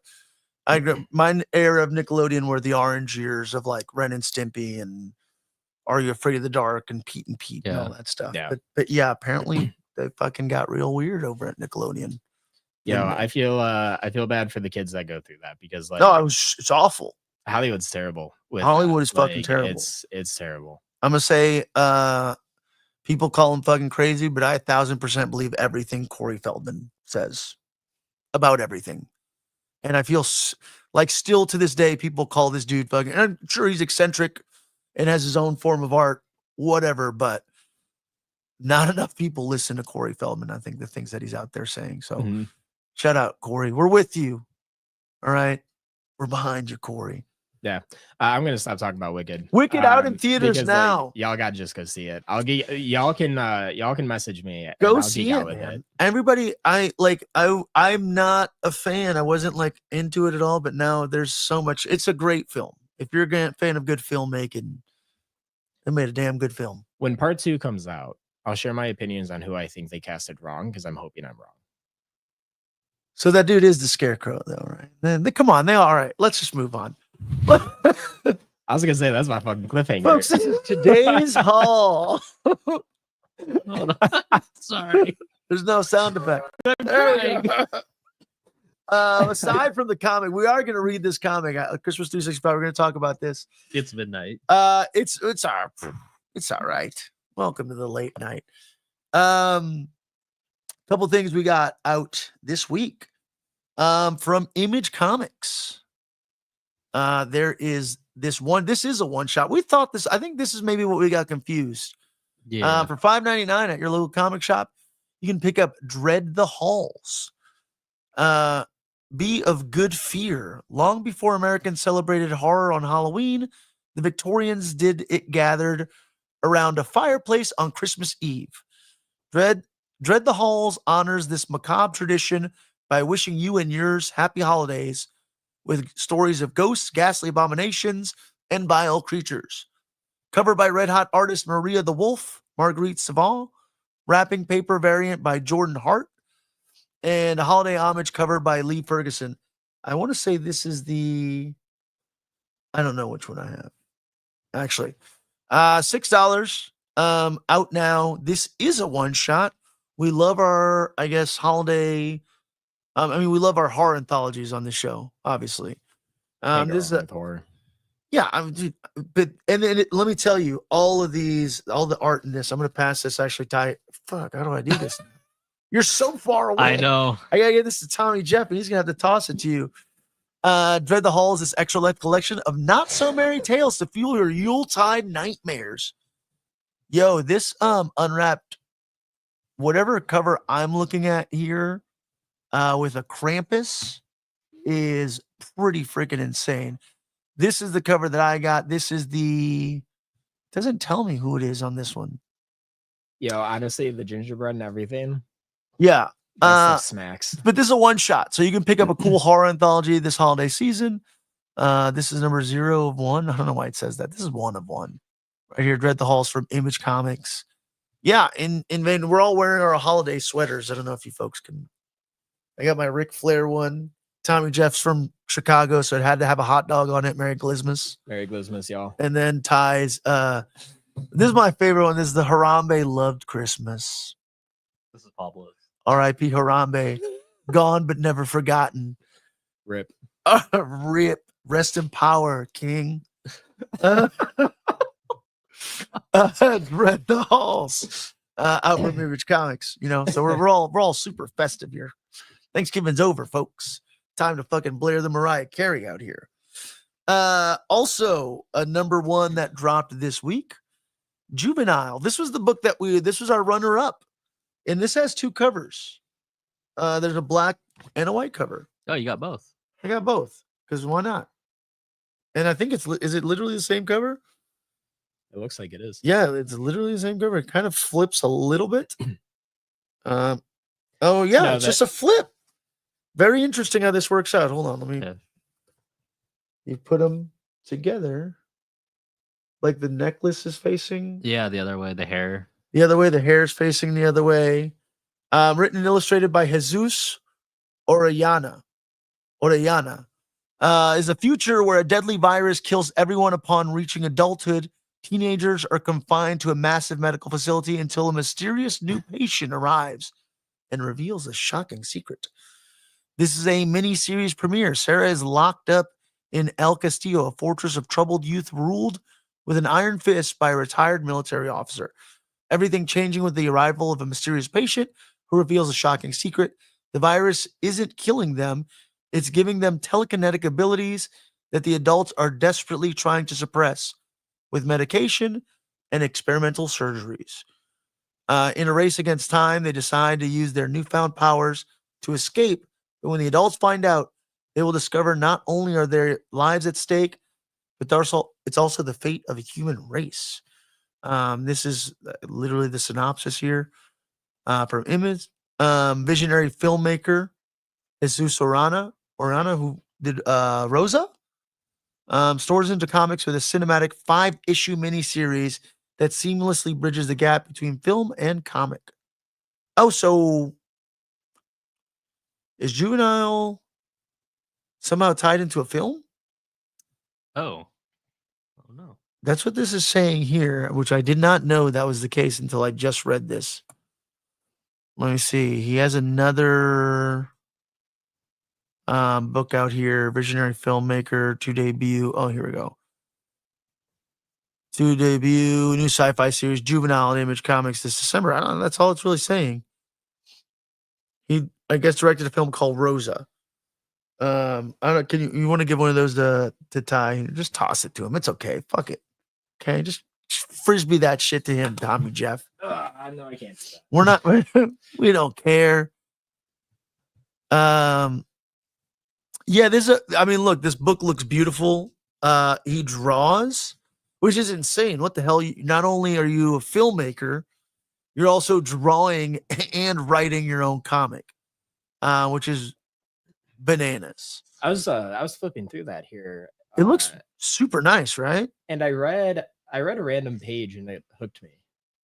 Yeah, this So I didn't want to give it is I'll tell you the only reason this well, you could have kept one of them. The only reason this lost out on our being the book that we discussed this week is because I was like, well, it's the holidays. We got to go with some sort of holiday themed book. Like now, we're just walking around now. No, that makes sense. But like the cover is really cool. The covers are actually really different. Yeah. The one in my hand, the white cover, she's got a smiley face on Yeah. her jacket. There's no smiley face over there. They're the same but different. Her hairdo is actually different on the black one, and they're actually very different when you look at them. Yeah, I'm sure that the story will probably give us some insight into that cover. Really dope book. Yeah, that is from Jesus Oriana, and it is juvenile and is available now. Dropped this today not today. Usually it's Wednesday. Right now it's Thursday. About to be Friday. December 4th at your local comic shop. Also, picked up some of Jason Aaron's. Well, I guess, is this not Jason Aaron anymore? I don't know. It looks like Marcus Swims. There's a new Popeye Eye Spot, Eye Lie, which is, I guess, the continuation of how Popeye got his winky eye. If you were a fan of our Exorcism at 1600 pen, hopefully we need to talk to Hannah Rose May, who is super charming. I met her at the Golden Apple 45th anniversary party. And then Vanessa Del Rey, who also did the other book that we discussed, Creeping Below. Artist on that book. Really, really cool story about potential exorcism, demonic possession at the White House. This dropped yesterday. This issue 2 dropped yesterday. We did an episode on this one time. We did. I was hooked on it. I loved it. I loved this. I'm gonna keep this. Yeah. Thank you. I'll return it. Day of the Dead Girl issue 2 dropped from AJ Mendez and Amy Garcia and Belin Culebras. Are the continuation. We also did an episode on Day of the Dead Girl. Really fun kind of story about a coven of brujas, a little bit of a science versus mysticism, all mixed up within some really beautiful Latino kind of flair and traditions and culture. In Day of the Dead Girl, issue 2 dropped at local comic shops this Wednesday. Freaking few things that dropped last week that since we didn't kind of talk about it that much because we weren't here last week. Barbarella issue 2 dropped. I want to say Blake Northcutt was also just at Golden Apple Comics. Ty, why you give me that smirk when I'm saying Barbarella? I know why you picked it up. Welcome to Maynard is a really cool looking comic from Dark Horse as well. I didn't pull up the synopsis because this is last week, but real beauty. I'm going to show you this. Fucking Ty, hold on. Just throw it, frisbee it. Nice. Man, I wish you would have got that on I know. camera. That was perfect. Dude, Welcome. I love the paneling, and in that exorcism book. I'm obsessed with it. Ty got a really cool Tula toy Oh cover. yeah, I had of it on it. the camera earlier. Yeah, he got the Tula toy cover Oh, nice. from the folks at Comics, Tunes, and Toys. Gave him the Tula toy cover. Grommets issue Yes. 6 is out. 6 of 7. Brian Posehn and Rick Remender's nostalgic masterpiece Is there only one cover to that? of Grommets. Yeah, to this specific edition. What did you get? Same one. Same one. Okay. I don't know. I'm sure there's a lot of covers, and I'm just like the rest of Grommets. I'm sure it'll go into like 1,000 printings, and I will buy every one of them because it's my favorite current book out. And then this is actually something that I had a creator reach out to me and kind of tell me like, hey, like I'd love for you guys to maybe highlight our book. And I was like, cool. And as I was kind of talking to him about trying to maybe set up some sort of interview, I I ordered the book because he's a local, Southern California, LA based creator. And also, like, I like buying stuff from creators because those are the people you should support. And as cool as it is for you to be like, hey, I'm going to send you some stuff to review. It's like, well, you're not Image or Boom or any of these big studios. I'll buy your book. And sure enough, I did. And it was really cool. It was very nice of him. He also sent me like a single issue, like variant, as well as this trade for this book called Pop Scars. Pop Scars is a gritty Hollywood revenge story about a vigilante badass in a pink ski mask and a famous Hollywood movie producer she's out to kill, who also happens to be her estranged father. Hell yeah. Sound a little kind of like something we're into, right? Yeah. Kind of Maxine vibes a little bit there, right? Yeah. In Hollywood, revenge is best served in front of an audience. As our pink ski mask killer pushes her way through Hollywood crowds, prepares to take her shot at her movie producer father, she's quickly swept into a brand new revenge plot orchestrated by her own unsuspecting target. Pop Scars looks. Let me see. Some of this may be. I'll toss you issue 1, Ty. I don't know if we can show all of it. All right, ready? We're gonna do this. Oh fuck! Fuck Little that to the up. right. Pop Scars.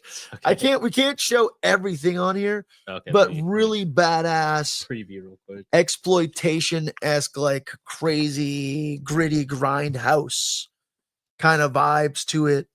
A lot of beautiful lighting, a lot of really beautiful paneling. I was gonna say the coloring from Dude, the being coloring put on it through is like, amazing. the coloring's fantastic. Yeah, it's especially with like all the different like hues of pink. yeah. Pat O'Malley reached out to me about it, and he was like, "Hey, like I'm really trying to kind of push this book," and I was like, instantly, I was like, "Well, firstly, thank you for thinking of us, because awesome, but the book looks amazing." I was like, "You don't have to sell me on this, man. Sold." I just looked at a few panels, and I instantly ordered it as he was talking. He's like, "Wait, did you just order one?" I'm like, "Yeah, of course. Like, why would I not?" Dropped last year, but is now collected in this really dope trade.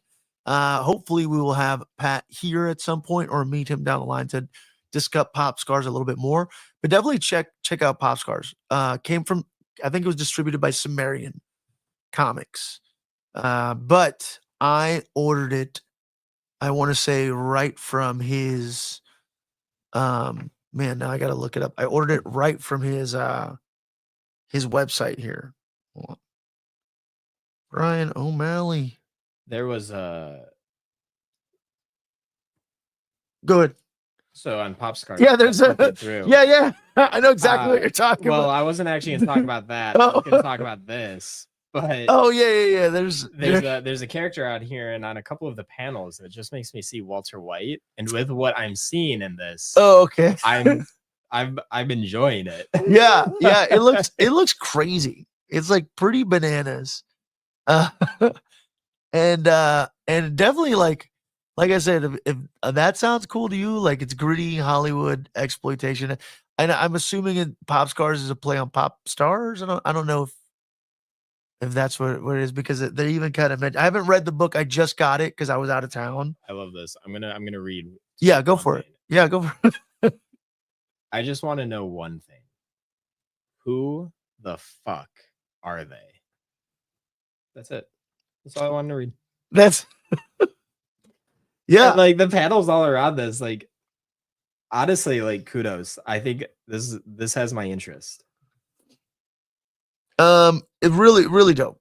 Man, if I want to shout out their IG, if it's why do I not? Why can I not get this? Oh, okay, that's why. Here we go. Yeah, this looks good. It looks really good, right? I was just excited. I'm like, well, thank you for even being like, hey, cool, let's read this. Dang it. Now I gotta. How did he find me on Instagram? Here we go. Punch Publishing is, I think, is them on IG. Okay. At Punch Publishing is, and this is Yes, their at link Punch tree. Publishing. Yes, at Punch Publishing. You can find them on Instagram there. and that's where you can find Pop Scars. There is a link right in there. Punchpublishing.com is the website. But yeah, so Punch Publishing, I'm assuming, is his publishing company. I think it was just distributed by Sumerian, which is usually the case with stuff like that. But at Punch Pub, well, look, it's in the back of the freaking book. I'm such a jabroni. You're literally have it on the screen as I'm looking it up. I just Let found me it. All right. drown on camera, Ty. I was trying to pull it up on my phone. I'm trying to multitask. All right. Let me drown over here. Wow, man, just Sorry. watching me sink over here is just like, yeah, of course. It says it right here on the back of the book. Thanks. Punch. I'm typing it in. Well, that's what TJ. Oh found yeah, it. that was cool. Yeah. So shout out to Pat O'Malley. Check out Punch Publishing. Check out Pop Scars. Hopefully have him on the show, do a little interview and discuss a little further. That's the haul, folks. Oh, you know There what? it This is the other thing I picked up actually. Punch. Oh, it's sealed. It's I mean, I'll open it. I don't care. Yeah, there it is. Punch Publishing. I'll open it in honor of like all the Ghost Machine. Man, I'm really into the Ghost Machine stuff now. Just get out of here, plastic. This baby came out. Junkyard Joe. Junkyard Joe here from Jeff Johns. Is a really cool from the explosive pages of Guy. Here comes Junkyard Joe. A world knows him for a Sunday comic strip created by a recently retired cartoonist, Muddy Davis. I love that that's what they named the cartoonist. Muddy Davis creates this famous comic strip character, but the two stretches back to the Vietnam War.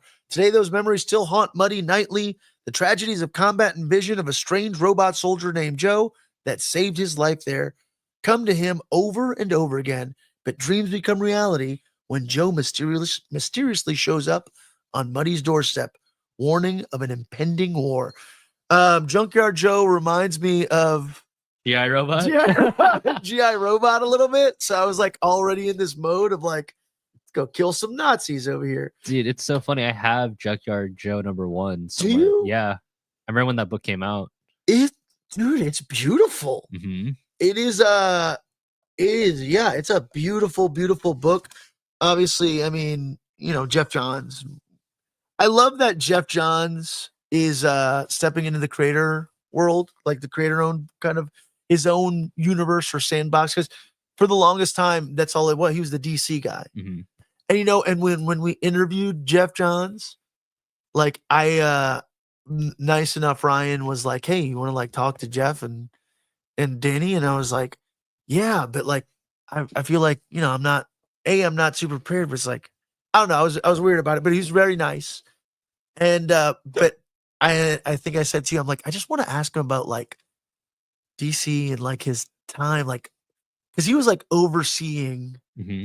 DC films when that Ryan Reynolds Green Lantern movie came out, and obviously the Justice League Joss Whedon sort of thing when Zack Snyder stepped away from stuff. And I'm by unashamed, unapologetic BVS fanatic. Fuck the world on that one. Batman v Superman is amazing. And Jesse Eisenberg as Lex Luthor, just like the scene of him shoving that Jolly Rancher in that guy's mouth. Cherry. So great. But I wanted to ask him because like now we have James Gunn to be like the Kevin Feige of DC, and the buck stops with him. But you know, when Jeff Johns was releasing a lot of those movies, I'm sure Warner Brother execs were probably not the easiest to work with, and maybe wanted certain things kind of modeled after what Marvel was successfully doing. And I'm so curious about so much of that, but I'm like, I'm just going to stick to just talking about his stuff. Right. And then hopefully, you know, we build some sort of rapport and just blow the fucking doors open eventually with Jeff Johns on all of it. So Jeff Johns, we'd love to talk to you more about your creator own stuff, but at some point, come on, dude, come on here and let's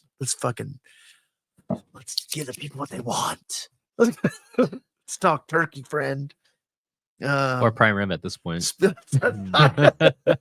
Yo, Time with the callback. Let's talk prime ribs then, man. Let's talk prime rib, baby. If anyone wants to win my heart over, you do it with food. Yeah, absolutely. I swear to God, good food. Dude, my fucking green bean casserole would have blown you out of the water, Tommy Jeff. I don't know. Homemade onion rings. It would have baby. killed me. We do that. Well, I too. could have done not peanut oil. Yeah, peanut oil was an option. It was a No, choice. dude. You didn't do it how I did it. All right. That's fair. You know what? Tell you what. You're gonna have me over for dinner on Monday. Yeah. And, you're gonna make it for me, and that's it. For our holiday party, I'm definitely gonna make that green bean casserole again. Yeah, and maybe you're gonna we'll- have me over Monday and make it as well. Yeah. Yeah. I mean, Next Wednesday. let me invite myself over. Like, Yeah. what the? All right. What- Dinner party. Sure. Well, have I- a deeper issues nerdcast. Dude, dinner you know what party. the worst part about that was? Is like I was like amazed. I'm like, wow, making your own onion rings is so easy. It's like, of course, it's fucking easy. It's just It's deep onions, frying. battered, fried. But like, I don't know why. It's always so, like it never dawned on me how simple that was. It's just battered onions. Big onion wants to that makes you believe. You Get to know, it. you know what Yeah. else is actually really easy to make? So for the Friendsgiving I made a homemade ziti and I did it and Oh, made it I from dude. scratch. Anytime I watch The Sopranos, well, now I'm a little car. Mama got so excited. I love ziti, brother. So I make a really good homemade ziti and I make everything from scratch. Oh, nice. Cheese, pasta, all of it. And one of the things that I make from scratch is ricotta, right? Whoa. And it's one of those cheeses where it's like, this is gonna take forever. Yeah, ricotta cheese. Nah, dude, it takes 5 minutes. Because Oh. it's just like sour milk, basically. Right. It- And like the cool thing is and like you- mozzarella does too, right? yeah, It's like, yeah. it's pretty quick. Like it's not long, but like ricotta is just like 5 minutes, and like it's honestly like fresh. I cannot stand ricotta if it's not like fresh made anymore. Like, I need it. love Like I me some need it made ricotta. like 5 minutes before I'm gonna eat it, because like it's just fresh and like you can add like a little hints of like just a little spray of lemon, That's a it. couple of drops of lemon, Fit. and that freshness, bruh. Wow. Anyways, I'll show you pictures because like it was so good. It It- came out so great. I'm gonna step off the low carb thing again, probably holiday Christmas week. Yeah. So- I'll bring the ziti. Why we're talking about this? Why are we in these Christmas sweaters? Is because today we are reading Mikey Way's Christmas 365, folks. This is the main event of the evening here. And then it's now that we're at the midnight mark. We don't care. All right. Oh, look, Ty just fucking slapping that shit down like that. Holy smokes. Take it easy, dude. I'm ready. Yeah. I'm ready for Uh, Christmas. From creator Mikey Way, once more from My Chemical Romance, Jonathan Rivera, Cave Carson, and Interstellar, artist Pietro Kowalski. Go check out Pietro's work on that Violator book. Fucking lives rent free in my head. It is some of my favorite freaking artwork. I think if you have issue 3 over there, it's not. That's issue 3. That's not him, because there's a different artist on every issue. Which is weird. I haven't yet. Didn't get that signed by Mark. Dude, it's in that stack over there. Don't worry. All right. Pick up Violator. Violator's a freaking amazing book. Pietro Kowalski, colors by Brad Simpson. What I think is once more Pietro's colors, because I think he also did the Violator book. Letter Josh Reed in this fantasy humor book. You know what? It took me a minute to realize like that it was supposed to be funny, because I was like, Right. because I don't know what about this cover for me said horror a little bit. I think it's the fact that it's on fire. Yeah, And you've got and like you got the jack-o'-lantern. and the jack-o'-lantern, like the fire and the jack-o'-lantern is where your eyes go. yeah, You have to look to see the turkey and the leprechaun and like the Easter Bunny. Uncle Sam and the Easter Bunny and the 4-leaf. Like you have to look for that. yeah. So like that, I think that's why it goes with that. Yeah, it took me like I appreciated it once I realized. I'm like, this is meant to be funny. It's not meant to be, but it's a dark comedy. Yeah. You know what it reminds me of a little bit? The sense of humor style reminds me a little bit of did you ever see Observe and Report with Seth Rogen? No. Flew under the radar because it came out around the same time as Paul Blart. Oh. And Observe and Report is a dark comedy about Seth Rogen, who is a mall security officer who wants to be a police officer. So fucking dark and so funny, so good. But the humor in this is a little bit similar. Very dark humor in this book, which is kind of like dark comedy and from that movie. So I would say if you like Observe and Report, watch Check it. it And out. also, I mean, we'll before we even dive in, like we'll kind of talk about it as we dive into it, I should say. But like, yeah, the dad is giving me like the down on your luck. Like, I'm thinking Shaun of the Dead. I'm thinking a little Christmas Vacation. Christmas Vacation. Yeah, Yeah, they're the Oswalds in a way. Like he's what's Chevy Chase's character, but then obviously more adult humor. Well, I guess there was a lot from my talk about Christmas Vacation. yeah. I was gonna say, man. Yeah, Christmas Vacation vibes. If this gets turned into some sort of adapted, it'd definitely be in the holiday canon of films that I would want to watch. Again, I feel like this would be kind of cool, like animated too. Real quick. Top 3 or 5 Christmas movies Oh, that you're hell. watching that are comedies. Comedies, Elf. Elf, Yeah. Home Alone 2, Home Alone, 2, 2, Lost in New York. Lost in New York. Yeah, Okay. that Trump cameo there. Dude, I think of that cheese pizza, man. That fucking pizza looks so good in that fucking dude. movie. They did a good job with the cinematography on that pizza. Yeah, Oh, Jim yeah. Carrey's CGI'd Grinch. that well. Have you seen The Night Oh, Before? Grinch. No. That's my new favorite holiday film of like newer holiday movies that have come out. That's like one that I'll now When did that come out? 5-6 years ago. Oh, okay. 2018, 2019, maybe Okay. even 2017. Joseph Gordon-Levitt, Seth Rogen, Anthony Mackie. Oh wow. 3 friends have like a Christmas tradition that they've had for the longest time, but this is like their last shabow Oh. because one of them is going to be a dad, one of them is becoming a budding celebrity athlete, and one of them is at a standstill in life. And it's kind of, dude, it's great. It takes place all in one night. It's called The Night Before. Yeah, I can watch it. But this would be, I feel like, in that Oh, yeah. holiday canon of films. Now that I've kind of seen this, a little bit more. Tommy Jeff, anything else? And then any other holiday movies you're gonna Die compare Hard. this to? You're gonna compare this to Die No, Hard? I'm not gonna compare this to Die Hard. We're just on the topic of Christmas movies, and Yeah. Die Hard's a Christmas Die Hard movie. is a Christmas So movie. Before anybody says we're spoiling anything, this is issue 1. It's meant to hook you in. So if you like this issue, not only go buy this at your comic shop, local comic shop, but there's 4 more issues. I mean, 3 more issues. They're gonna come out, which is weird. This is It's 3. we're gonna 4 total. We're gonna speculate at the end of this. Yeah, 'cause we're gonna- I've got things I want to say, but I want to talk about the comic before You just started, because yeah. like I like we're gonna spoil it, but like Well, it's not spoiling it because there's more story to come. But yeah, I'm a little upset on what this is now going to be a holiday Christmas story that's going to move past the holidays. It's Christmas 365. Baby. Yeah, it's okay. yeah. I'm excited. I'm excited for this. All right, yeah. So it's a little bit about the holidays not always being so rough for Peter Rockwell and his family, but a tragic and challenging year finds them stressed out, drifting apart when they should be pulling together.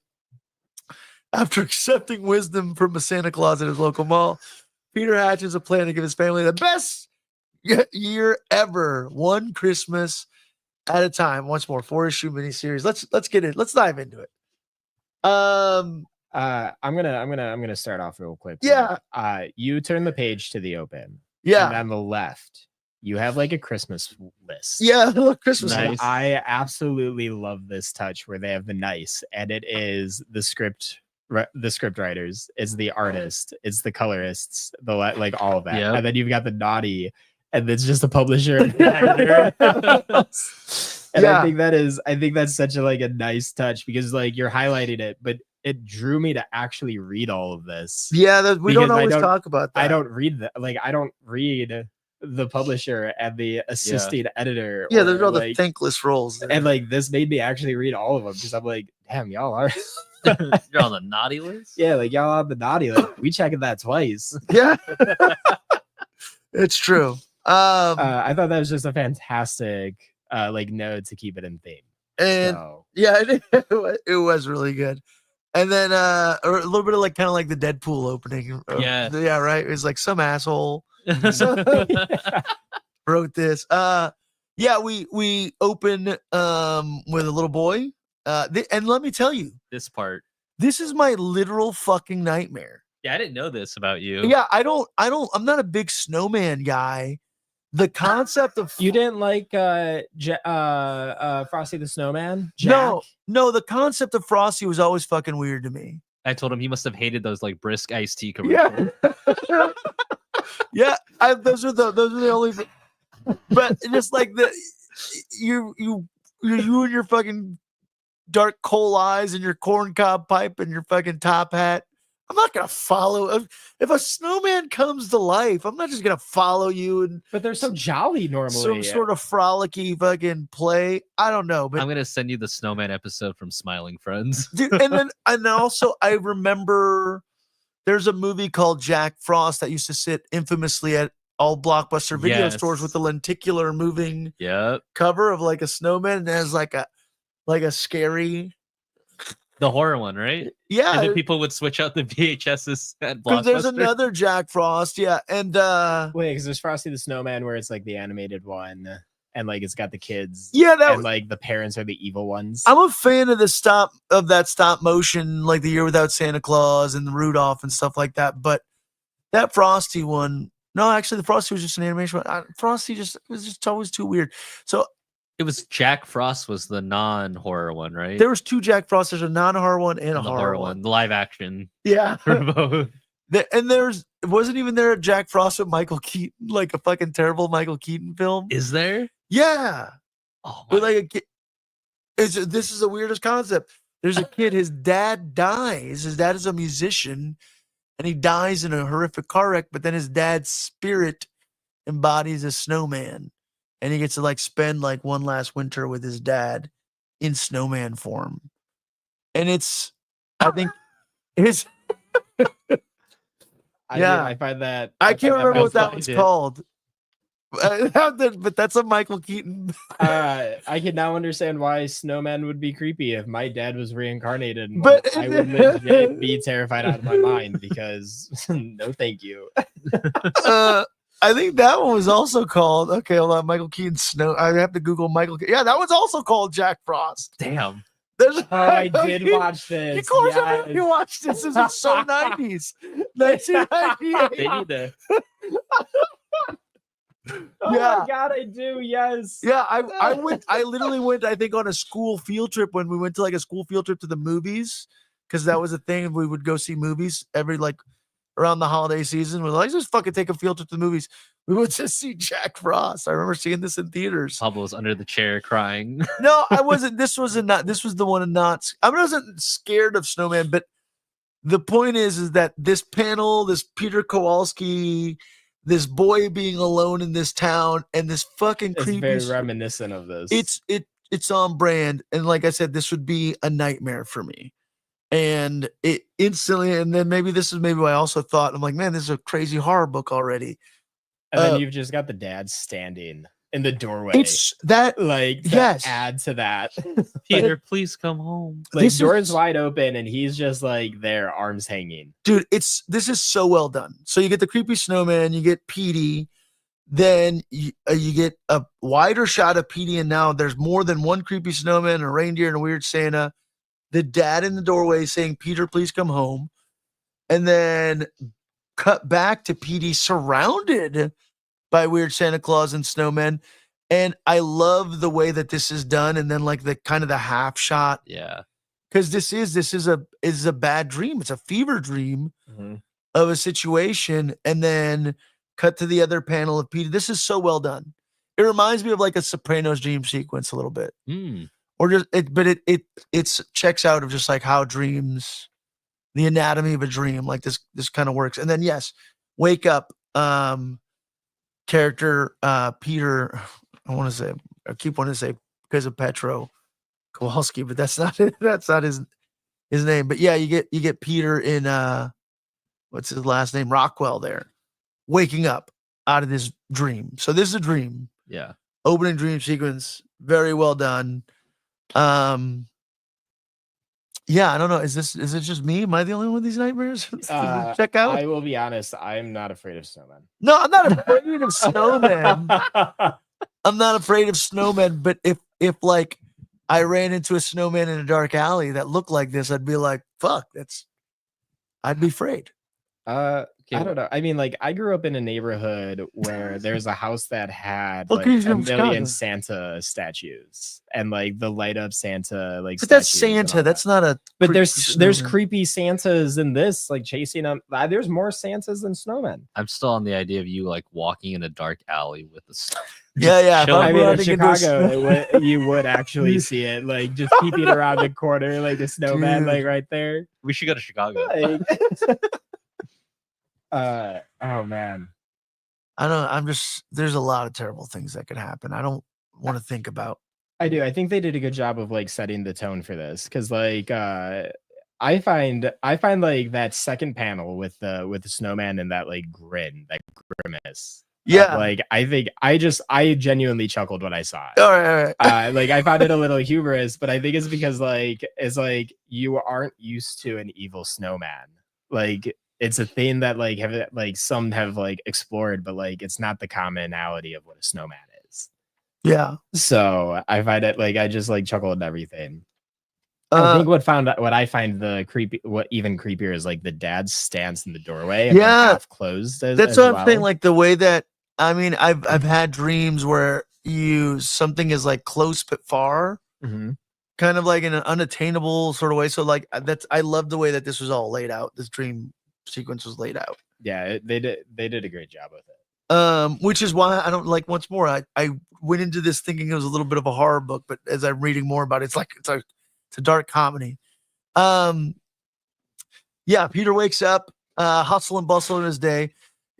Has 3 kids, it looks like. One of them teenager, 2 kind of younger ones. Who's having kids this far apart, guys?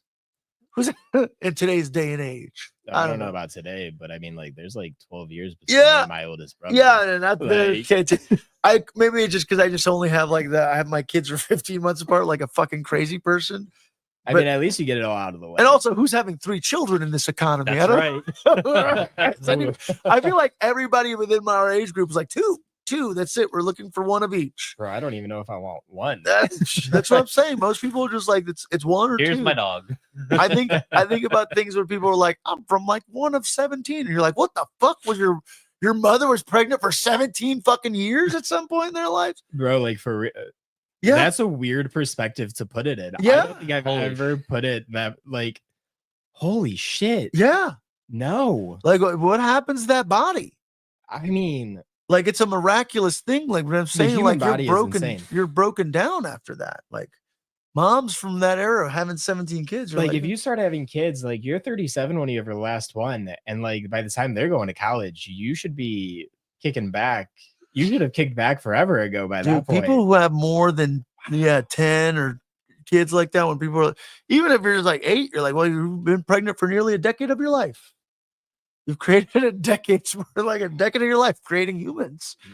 Damn. It's wild. Anyway, So we talk about the deeper issues. yeah, we're thinking deeply about all these shallow things. Well, I mean, that's not a shallow thing. It's I mean, like those are genuine conversations you have with the person you're having those kids with, yeah, right? yeah. Unless you're just like a oops, another one, oops, another one. Yeah. And like in that case, you No, probably man. shouldn't be having. At that point, you should probably use the No, protection. I mean, this that's a crazy thing to think about. So yeah, they have 3 kids. They have 3 uh, kids. and everything, and you've got the teenage angst. Yeah, they got the teenage angst. You got the kids kind of fighting at the table. You got the hustle and bustle of parenthood in the morning. And the fighting's hilarious because the fighting is very much like what I would have been doing. Like, oh my god, you can make the eyes pop out. Yeah, Like, and then the sister's just like, Dad, like he's doing it again. Ty witnessed it when I was putting my kids to bed earlier tonight. I'm like, okay, you guys are both gonna lay down. It's like, Dada, Ben, stop it, Ben, stop it. Yep. It's like, can y'all just separate? You have 2 separate beds. I don't know. Like just go to bed. Just It's go to okay. bed. Like, we got this. Yeah, so the hustle and bustle of the morning. You're kind of introduced to Peter and his family. Real nice, supportive, seems like spouse or wife there. With the supportive spouse, but with the reassurance of remember you have a family. Yeah. Because like it's a very interesting view because it is sad. It's the day before Christmas. Yeah. is all Christmas Eve. Yeah. And I'm also gathering it seems like maybe his work keeps him away from. his work keeps him away, but Family. do they mention it here that it seems like his dad recently passed? Like his dad was a big Christmas guy. They don't necessarily They say do that later. later here, right? Yeah. But hold on, let's see. She doesn't need to be. No, yeah, it's just talking about how he's blowing the Christmas spirit and everything again, because the family wants to set up the tree and the decorations in the house with dad, and dad's busy working. Yes. Kids wanted to wait for you. And the kids want to wait and everything like that. And it's just one of those things where it's like the house looks depressing. Yeah. So, It doesn't look. Yeah, he walks out. There's no Christmas lights. mm-mm. There's no decorations. There's only car. And then we cut to, I guess, him pulling up at work to this Phil Hartman looking motherfucker. I know. And he's like, there he is. Mhm. Come on. Hey, I feel like we've all worked with this fucker. We've all worked with this. There he is. There, There he is. this guy. There he is. Look at him. Every workplace has a person that does that. Yeah. Yes. The just shallow surface level. And then like the Conversation. response is the Christ, here we go again. Yeah. Hey Vic. Genuine reaction. Like, I can't believe we're doing this. Hey. That's Hey. the most relatable thing here. Just like, here we go. Mhm. Yeah, kind of introduces some of the co-workers here, of course, Victor. Yeah. So that's okay, killer. Look, it's just like, oh, is that all right, Mhm. killer? All right, chief. All right, boss. Like, I see all those different things. Yeah, I guess Peter not necessarily super enthused to be kind of overwhelmed by his work. We get to cut to, I guess, Peter and Vic in their boss's office, and their boss gloating about, looks like Santa left him a brand new set of golf clubs under my tree this morning. I'll have to leave the good cookies out for him. And then Vic's like, they're not actually from Santa. didn't see Peter's that like, they're yeah, from no him." shit. So clearly like the suck up of like got him fucking golf clubs and To give a little more context to this, though, is the page before this, the panel before this. Peter does say, "Yeah, he got him a bottle and everything because we said nothing more than $20." And then this Peter's fucker's boss got the- goes and gets him a beautiful set of golf clubs. Apparently, clearly one upping. Yeah. come on. Look, I'm not gonna mention any specific names or anything. I once had a coworker, somebody that I worked with, that like the big boss that was a boss of mine. I remember would do like reviews, employee reviews, and have like these discussions with everybody on the team of the many of people that worked in the place where I once worked.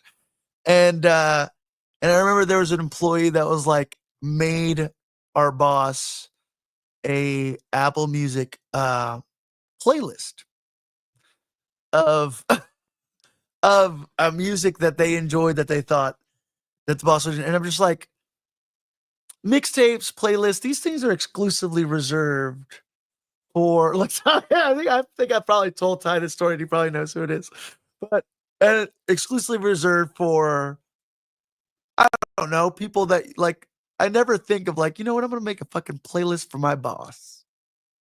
And I remember this person curated a playlist specifically.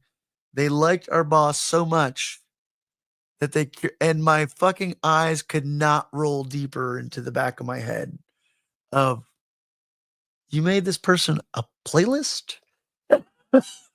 Once more, a lot of relatable things in this comic. Yeah. Of like, I feel like, man, my eyeballs rolled deeply into my insides. Like I could see my heart. All right. Like I can look at my freaking jaw from the inside. My eyes rolled so deep into my head. I don't think I've ever Made your boss a playlist or gotten your boss. I got one of my bosses. I don't think anybody should buy any uh, boss any kind of gift unless like, well, so okay, so like so there's a reason behind why I got this specific boss of mine. So first of all, she's amazing. okay, yeah. But she This boss was not amazing. No, yeah, I did. Just- This particular boss in my life, like I attribute the majority of who I am to my mom, okay. but a lot of my professional like growth It was I attribute to a this mentor specific of person, sorts, though. and I still talk to her to this day. Yeah. So like I didn't give it to her because she was my boss. I gave it to her because like quite literally she has helped form who I am.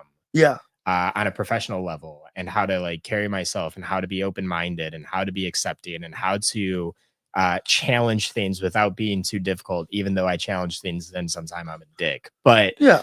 like she really helped form who I am, and like how In to a approach professional things. sense, And yeah. like I am forever always grateful. And now like whenever I go back to Chicago, we meet up and we get food, and like Yeah. we just, because we don't work together anymore, and like we are definitely friends, like very much. Like I know her family, I know her daughter, I know her wife, like I know like all of this, and like truly just amazing human. So like for her, if I would work for her again in a heartbeat, to be honest. And I would give her a gift every fucking year. Yeah, I've had some mentors but and people that have guided me that were. I've never once had anyone else like stand out to that point. Like that's been above me on the leadership scale, and like been like, yeah, let me do this for you. Yeah, this boss wasn't mentoring shit. It wasn't. This boss didn't mentor fucking anybody. But But like with this, it's that kiss ass. Like you're brown nosing. I don't and know all that, and it's in hopes to get like promotions. It's like bringing coffee for the entire management team, and stuff like that. You know, no. like it's doing small things like that. It's those small brown nosing moments, and that's exactly what Peter's boss is doing to the big boss. Yeah. Is let me get you a nice pair of clubs, because every time you're on that golf course, you're gonna think of me. Yeah, I think, And it's intentional. Like you're gonna be you're gonna be doing a business deal, and you might glance down at this club and be like, damn, Victor really did knock it out of the park. And then like, you know, like I think that's exactly what this is. It's just it's just brown nosing. Yeah, it is deep brown nosing. And yeah, golf clubs aren't cheap, man. No. Golf clubs are not They're cheap. not. That's not a cheap gift. Somebody spent close over $1,000 probably on that. If not close to $2,000 on it. For a good set. If not close to Yeah. $3,000 on it, Like- honestly. Yeah, if you're getting a good set of clubs. If you got him a great set, you're probably like $3-4 grand. If you got him like the creme de la creme, you're north of that too. Yeah. You're Golf north of clubs that. golf clubs are expensive. I've heard of people spending up to $10,000 on golf clubs. Well, it's like cycling bikes and stuff like that. Yeah. Like those things cost like $25,000, and you have to pedal them yourself. Yeah. Yeah. Yeah, my cousin worked for TaylorMade, and then he would tell me like he would just like regrip clubs, and regripping clubs alone Yeah. is expensive. Yeah. Yeah, it's man. insane. It's like taking care of a car Yeah, at that absolutely. point. So I guess that's why it's a white collar sport. Yep. Yeah, do they specifically talk about what Peter's job is here, or is it just kind of I don't know what he does. No, they don't. It's something they- about breaking ground. Yeah, they show a little bit in this this panel. Oh, Clearly, there's those charts and those graphs there. clearly, Wait, but I thought they were just like helping design the big boss's like house. well, I mean, like just well, yes, but I feel like like their job. He's obviously in a cubicle. I can even like pan out a little bit. Oh, this guy. Time with the fancy pan out. Holy smokes. He's got like the traditional, like I got my family portraits in my little cubicle. I got whatever awards I got. There's the whiskey he didn't give his boss. There's the well, yeah, you see the whiskey on the table with the bow. Right. And yeah, that was gonna be the present right there. Yeah. How do you follow that up? And then what's kind of cool too, I think, still would have given it. I would have been like, there you go. well, yeah, you already This brought will it. get you drunk. You already brought it. Nah, he's drinking that for himself. Yeah. Yeah. Well, You yeah, just- because even the next panel, like they show what kind of alludes to the dad loved Christmas, but was also an alcoholic. Yeah. But he's trying to remember the good, so that's why he's associating Christmas so hard to remember the good but not the bad. Yeah, a little bit of a complex, it looks like. Yeah, so now we cut to Peter looking at a picture of him and his dad. Yeah, he's got kind of like a look on his face. His dad's drunk. Dad Yeah. drinking. Well, I don't know. Dad's just holding a beer. It says I have a lot You of. know, my dad held beers in a lot of photos too, and he was a fucking alcoholic. I've been caught holding I mean- many a drinks. I can tell you, I'm not a big drinker, and there's a lot of photos of me well, holding drinks. right. Well, I mean, like I think what they're alluding to, like in the other photo, just the way this is drawn. That's the Gatsby pose. Yeah, he's That's- like he's a drunk. He's not like I could be holding a drink and smiling, but he is Anyway, based on his face he's too. his old school dad. Pete's yeah. face doesn't look happy. Yeah, it's true. He's uncomfortable. He's not. That's not a happy family photo right there. Okay, and then this is the part that I got a little confused with here. Yes, let me. That Ty had to explain to me. So Peter's like, "Merry Christmas, Dad," and then Vic pops in. He's like, "Sorry, champ, lunch went late, but I've got to head home. Might have some bad brisket." Which I don't know why I just read this character in the voice of Phil Hartman, especially like Phil Hartman from Jingle All the Way, another Christmas movie that should belong. Yeah, could be a team player and make sure this old man gets those tonight. Yeah. Is he skipping out and he's making him stay and Yeah. be with his family? He had some bad brisket. Well, what's even better too, like the earlier panel says, Victor, let's grab lunch. Peter, would you like to bring, like us to bring you coffee? Oh 'Cause yeah. Peter's too busy apparently. And then you see this asshole Yeah, with the literally coffee. drinking Peter's coffee. Mhm. That's true. God, Yeah, he's got a copy with Peter's name on it. And he's doing that. That's why this way it reminds me of Phil Hartman. He's got like that kind of clenching down on the straw there. yeah, I he's don't like know. doing the whole like, The grin, bud. the forever grin. Yeah, hey, buddy. Hey, bud. Sorry, champ. Sorry, bud. Sorry, I'm late for. Okay, so then Peter cuts to the mall. Peter's coming in late. And then this TJ even said you're confused because you're like, who's talking with these panels? Because it's flashing from red to green, red to green. I love the detail even within. I don't know if that's the letter or the colorist that added that little touch in there. Obviously, man, fuck. We went Black Friday shopping Oh hell. Why? because I was out of town. We're like, let's just fucking 'cause go. you're Let's just not- fucking yeah. see it. And I was quickly like, nope, this is not. I mean, there was all the hustle and bustle of the holiday shopping thing. I didn't, you know what's funny? I didn't buy a thing. I just went like almost for the spectacle of it all. I did that in Vegas one year at a Walmart. Yeah, it's like, let's just go fucking see what Oh the my fuck's going on. God. Dude, it was the mall. So then in New Orleans, there's like Canal Place, which is a nice mall, but fucking nobody shops it, which is in the city. But the one mall that everybody goes to is called the Lakeside Mall, which is in Metairie, which is kind of the more suburban area. And the Lakeside Mall, it's the creme de la creme of malls in the greater New Orleans area. And there was a line. I was like with my nephews. He's like, I want to step into the PacSun and see what sales they had. I'm like, cool. Fucking haven't been to a PacSun in like 20 years. Let's go check this shit out, right? And there was a velvet rope with somebody at the door, and there was a literal line. Like they're fucking like a bouncer to get into PacSun. Velvet. And I was like, because I thought we were just gonna walk in. Yeah. And then my like nephew goes and asks, and I like observe everything. And the fucking snarky ass retail employee, I'm like reading a sign or whatever on the side. She's like, that's the line over there. And I was like, yeah, I'm not waiting. I'm not going in here. I'm not waiting in this line to go into your store. You think I'm going to do that? I'm like, well, why would you even tell me like I'm going to wait in that line to get into a PacSun? Into a Pacific Sunwear, ma'am? Pacific You Sunwear. expect me to wait in line to get into a Pacific Sunwear? No, thank you. I was reading your sign. Calm the fuck down, please. But yeah, and I was just like, this is the weirdest thing. But I think that was they're like kind of like inventory control of like not having Sure. too many people in there because I'm Theft sure and all that. this is New Orleans. There's a high theft area. It just blows my mind. Like when growing up, me and my friends, when we got our license, we drove around on Black Friday and we would just park at like Walmart, Target, and we would never buy. We literally just sat there watching people fight over Yeah. the stupidest things. It's like, you Yeah. know, you would have never bought this if it wasn't Black Friday. Yeah, Like, and yeah. you would have looked at this and said no. Like, But because it's $30 off. yeah, they're like gonna because there's fight any for it. savings with it. Yeah. And it blows my mind because like we all worked at the same place and you don't have any actual deal and people still line up for it because it sounds like It's a the deal. thrill. And it's just like, I It's a don't get thrill. it. Like, Great. Lines are for New York, dude. Like, go to New York, find a random Yeah. line, wait in it, and be pleasantly surprised at the bagel you get. But like, The rainbow but bagel. like, we don't need to do that for like shopping. It's the water that makes it nice. That's right. It's the New York water that makes this a good bagel. You know, I say Everybody from New York that could be on the streams is asleep, so That's right. We could poke.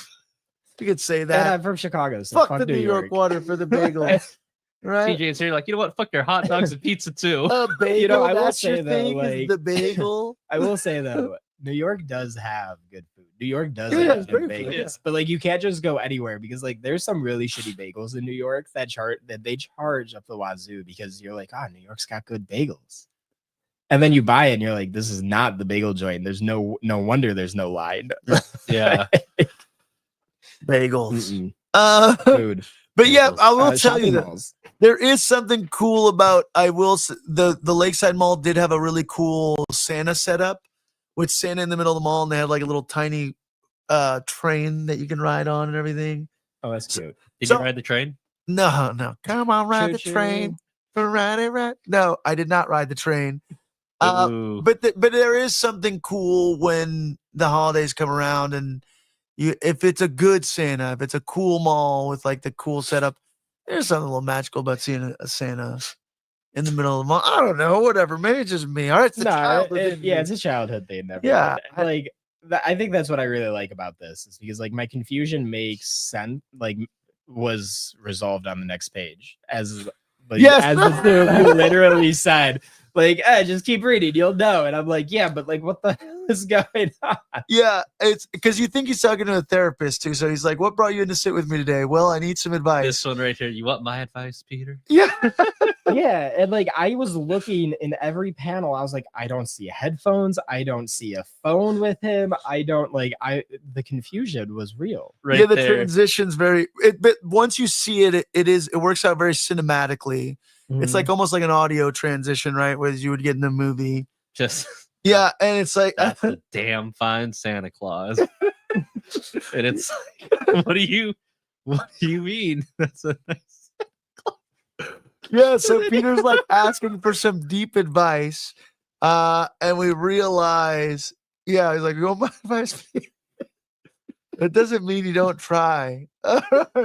Take that desire you have to make tomorrow a special day, and I want you to live every day like it's Christmas. Is the advice that Peter kind of eventually gets through this conversation, and then turn to reveal Peter, yeah, sitting on Santa's lap, and this was Santa giving Peter this advice all along. Wait, what was that?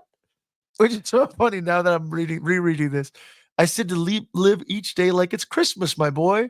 Not literally, of course, but that feeling of together. And he goes, of course that would be totally of this. Also, we reach one of my favorite lines, by the way, of this. But yes, Peter walks away. Yeah, thank you, Santa. I'll take care of this guy. Ho, ho, ho. Quite all right, Peter. And he's like pointing back, total pro. Total pro. And then he's like, sees this guy and he's like, coffee smells good. You get it at the mall. And the guy says, yeah, it's about to be on your head if my kid's not sitting on that jerk's lap in about 10 seconds. Which, why would you say that in In front front of of your Santa? kids. There's, Yeah. there's a sacredness, not in front of your kids. You're talking about Santa Claus, man. You're talking about fucking Saint Nicholas, all right? Chris Kringle in that chair. Show a little respect.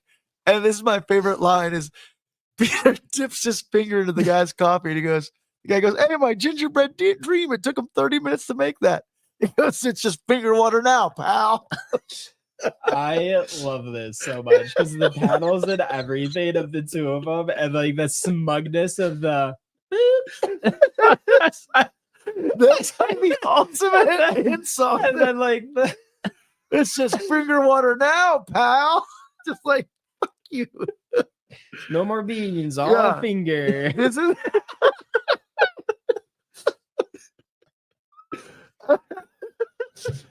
So good. it is. It's really, really good. And then I guess get into a scuffle in the mall, and then we see that people are starting to record it with cell phones. And like the parents is like, it's okay, kids, everybody just look at Santa. Look at Santa. Don't look at the dads fighting. And then the person that's recording is Peter's daughter. Oh my God, is that your father? The mom like, she's bringing Coco, and then it's just like, oh my God. Yeah, and then we see that not only are they spectating, but then Peter's Phil Hartman-esque Victor co-worker there, talking about like, oh, was that Rockwell?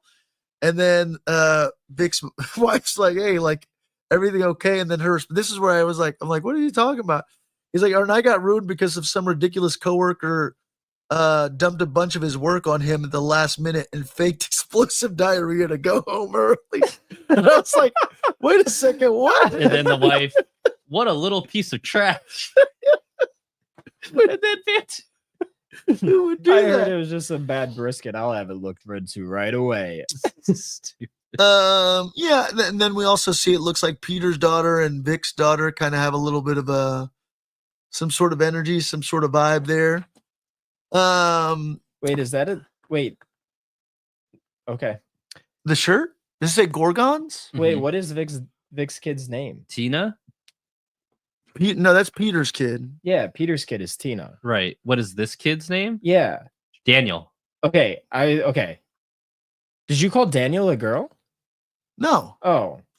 Tina's a girl. Yeah, Tina's a girl. Yeah. Okay, I was just so confused because The earlier panel you asked. earlier panel when we were reading this, I was like, "Oh, is she a lesbian?" Oh, That's no. why I was like, "Wait, what?" Well, she could be. She could still be a lesbian. You know, Maybe she's bi. there's a lot of Look, I'm not lesbians saying that. she is or is not. I was just questioning, and then I was like really thrown off because I was like, "Wait, did I really misread all of this for a moment?"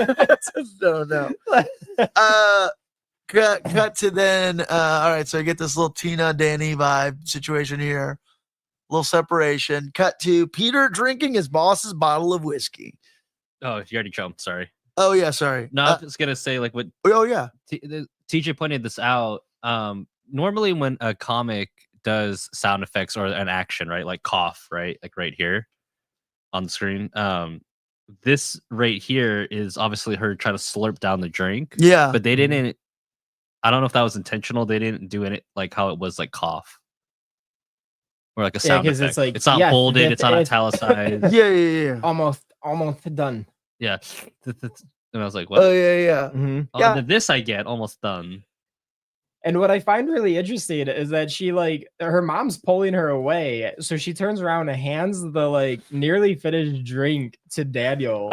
Yeah. And then Daniel's sitting there drinking it. Thanks. like Oh wait, yeah.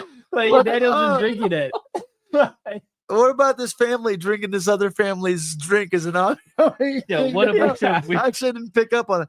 I'll tell you, I really appreciate Peter Kowalski, right? Is that his art? Because it's so funny because the first thing I was introduced is such a supernatural. Him and Brad Simpson doing that Violator book, which is beautiful, of just like this war of heaven and of angels in heaven.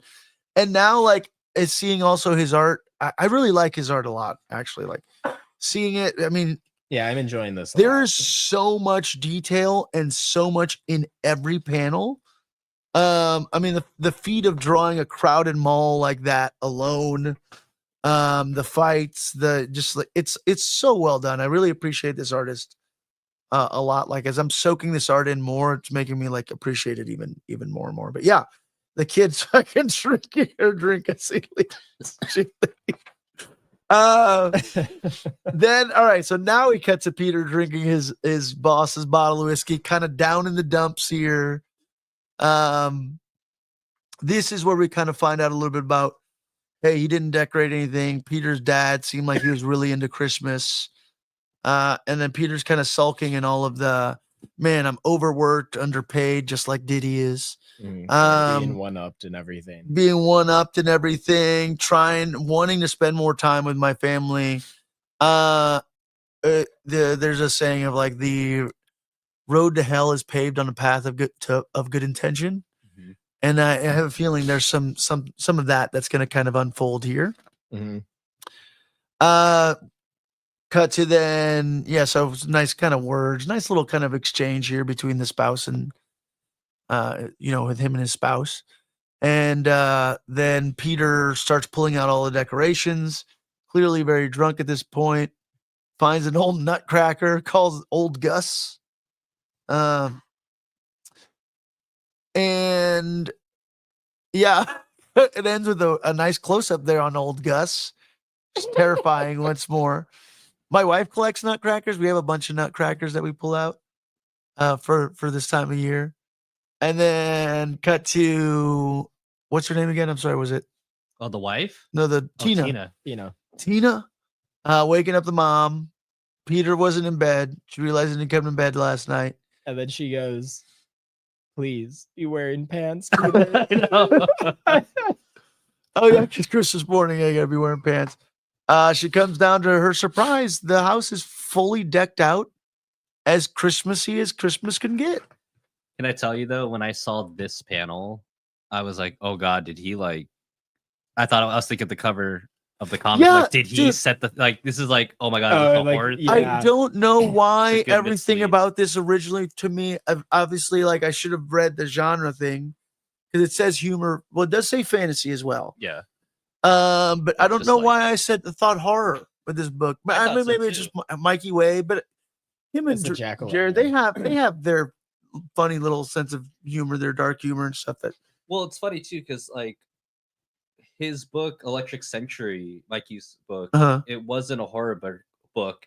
The more like obscure, like superhero horror-ish genre would be more Gerard, yeah, minus Collapser that Mikey did. But even that was more like superhero-ish.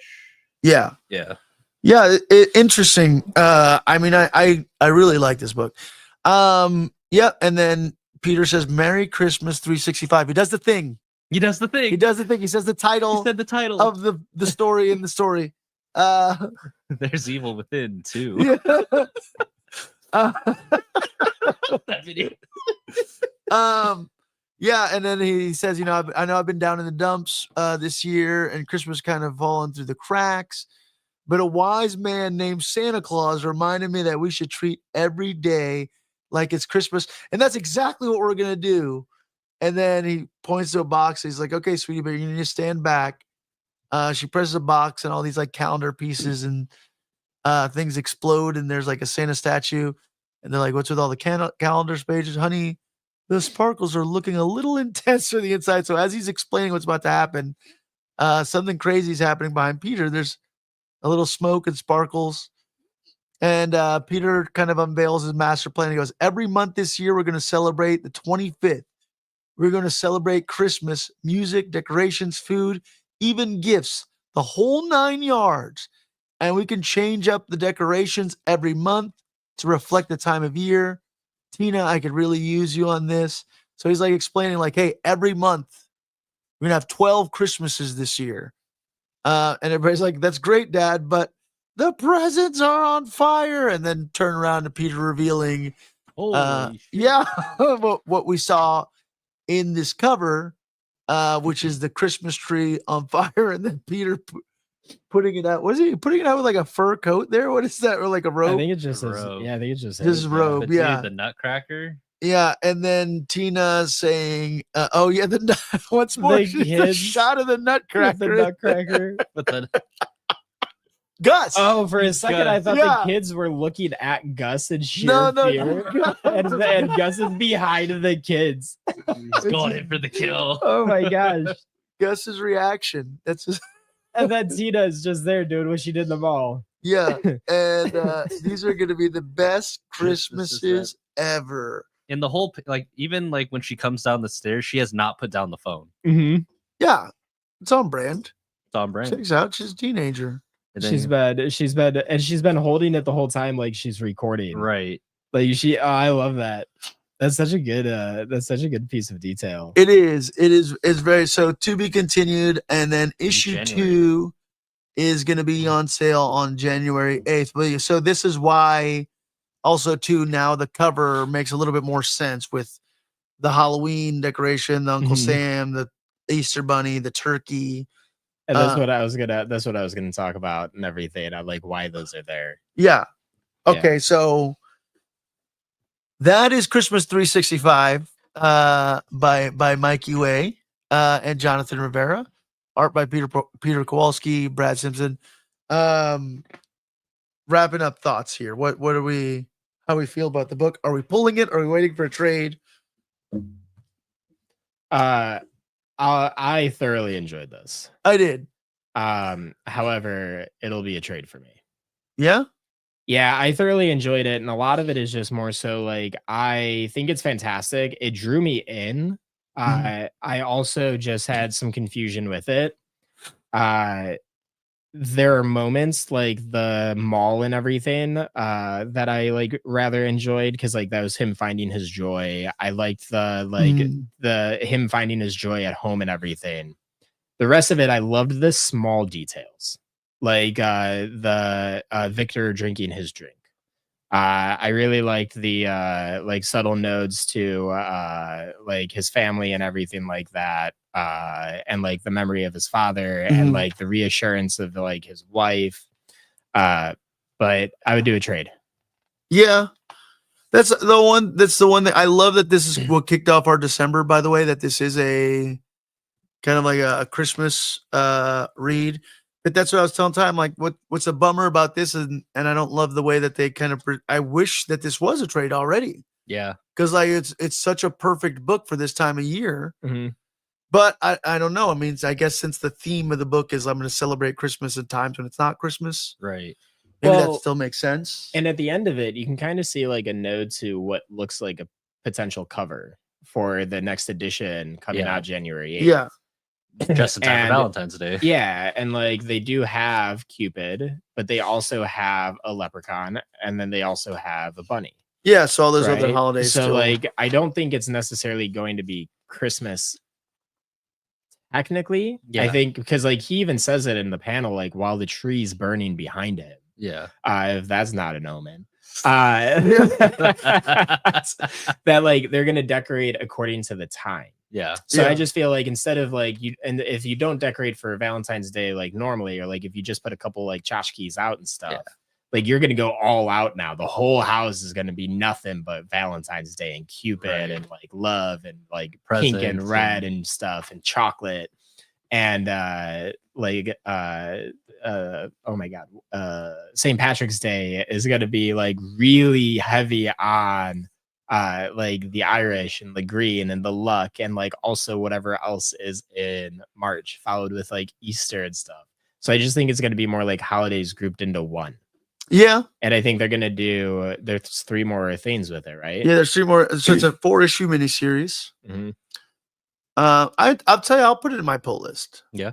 I want the individual issues. I do want this collected as a trade, and I would prefer this as a trade. I see this being very easily adapted Mhm. into something.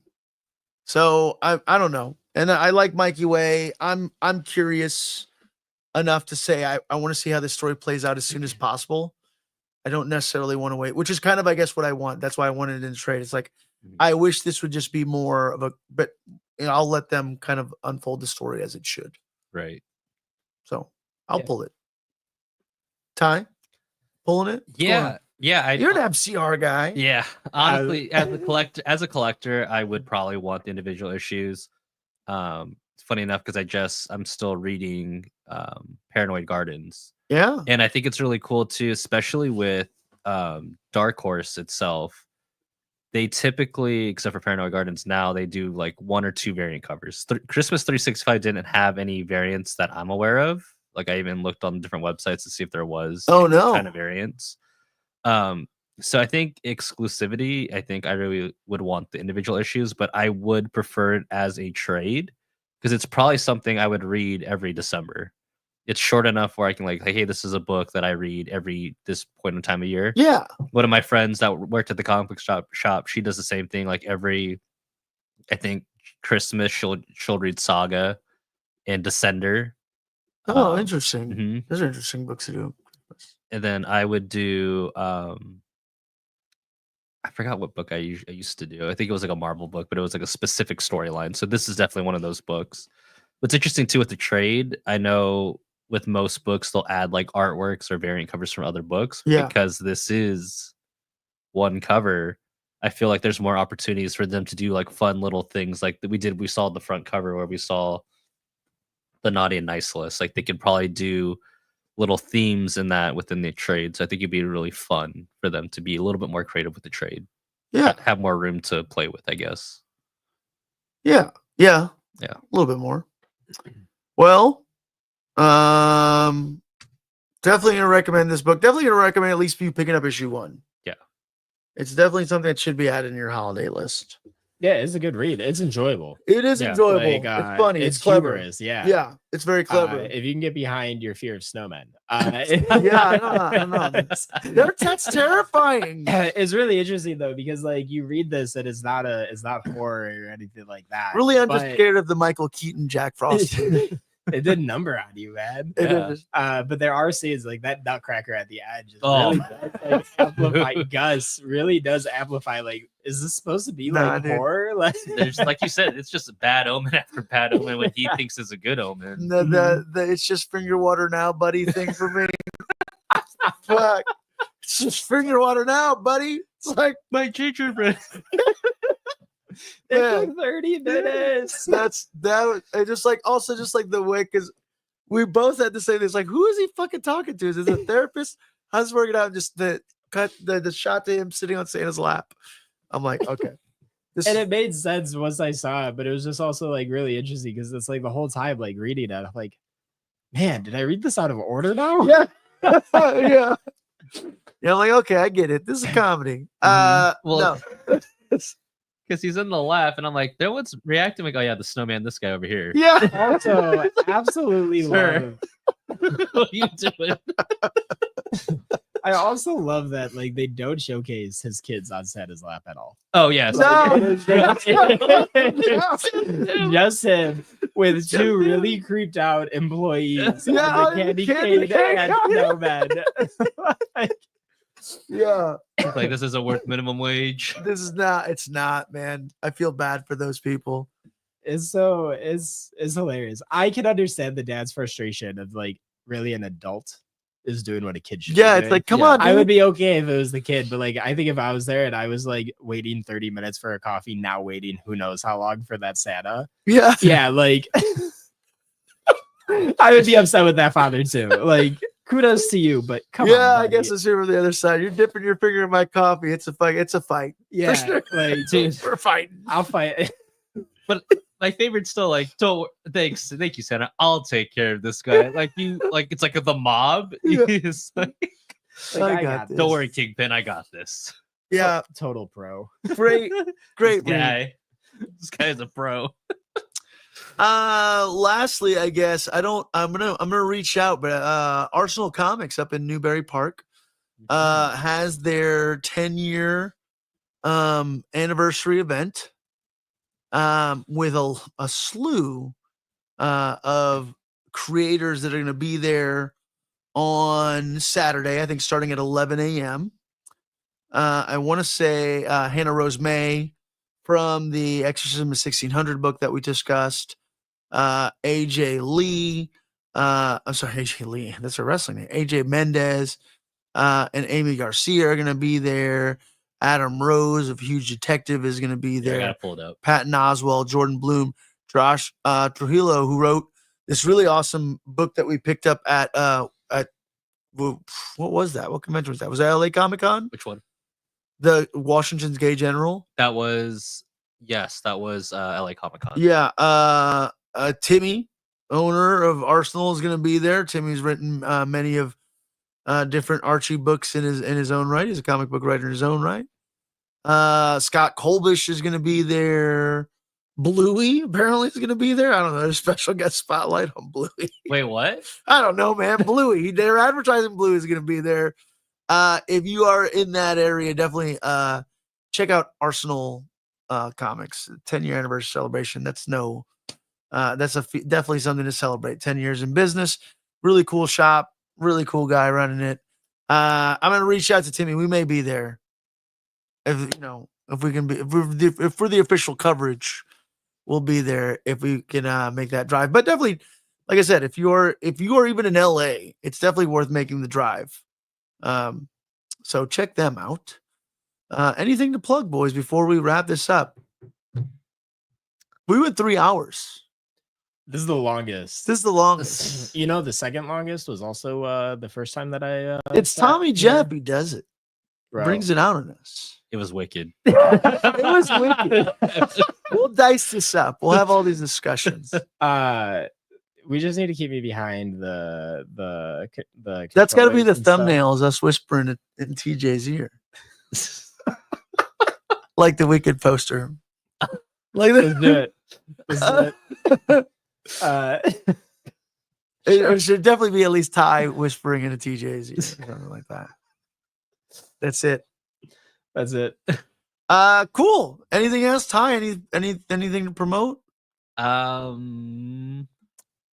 Yes. photography? Well, yes. I'll post soon. I promise.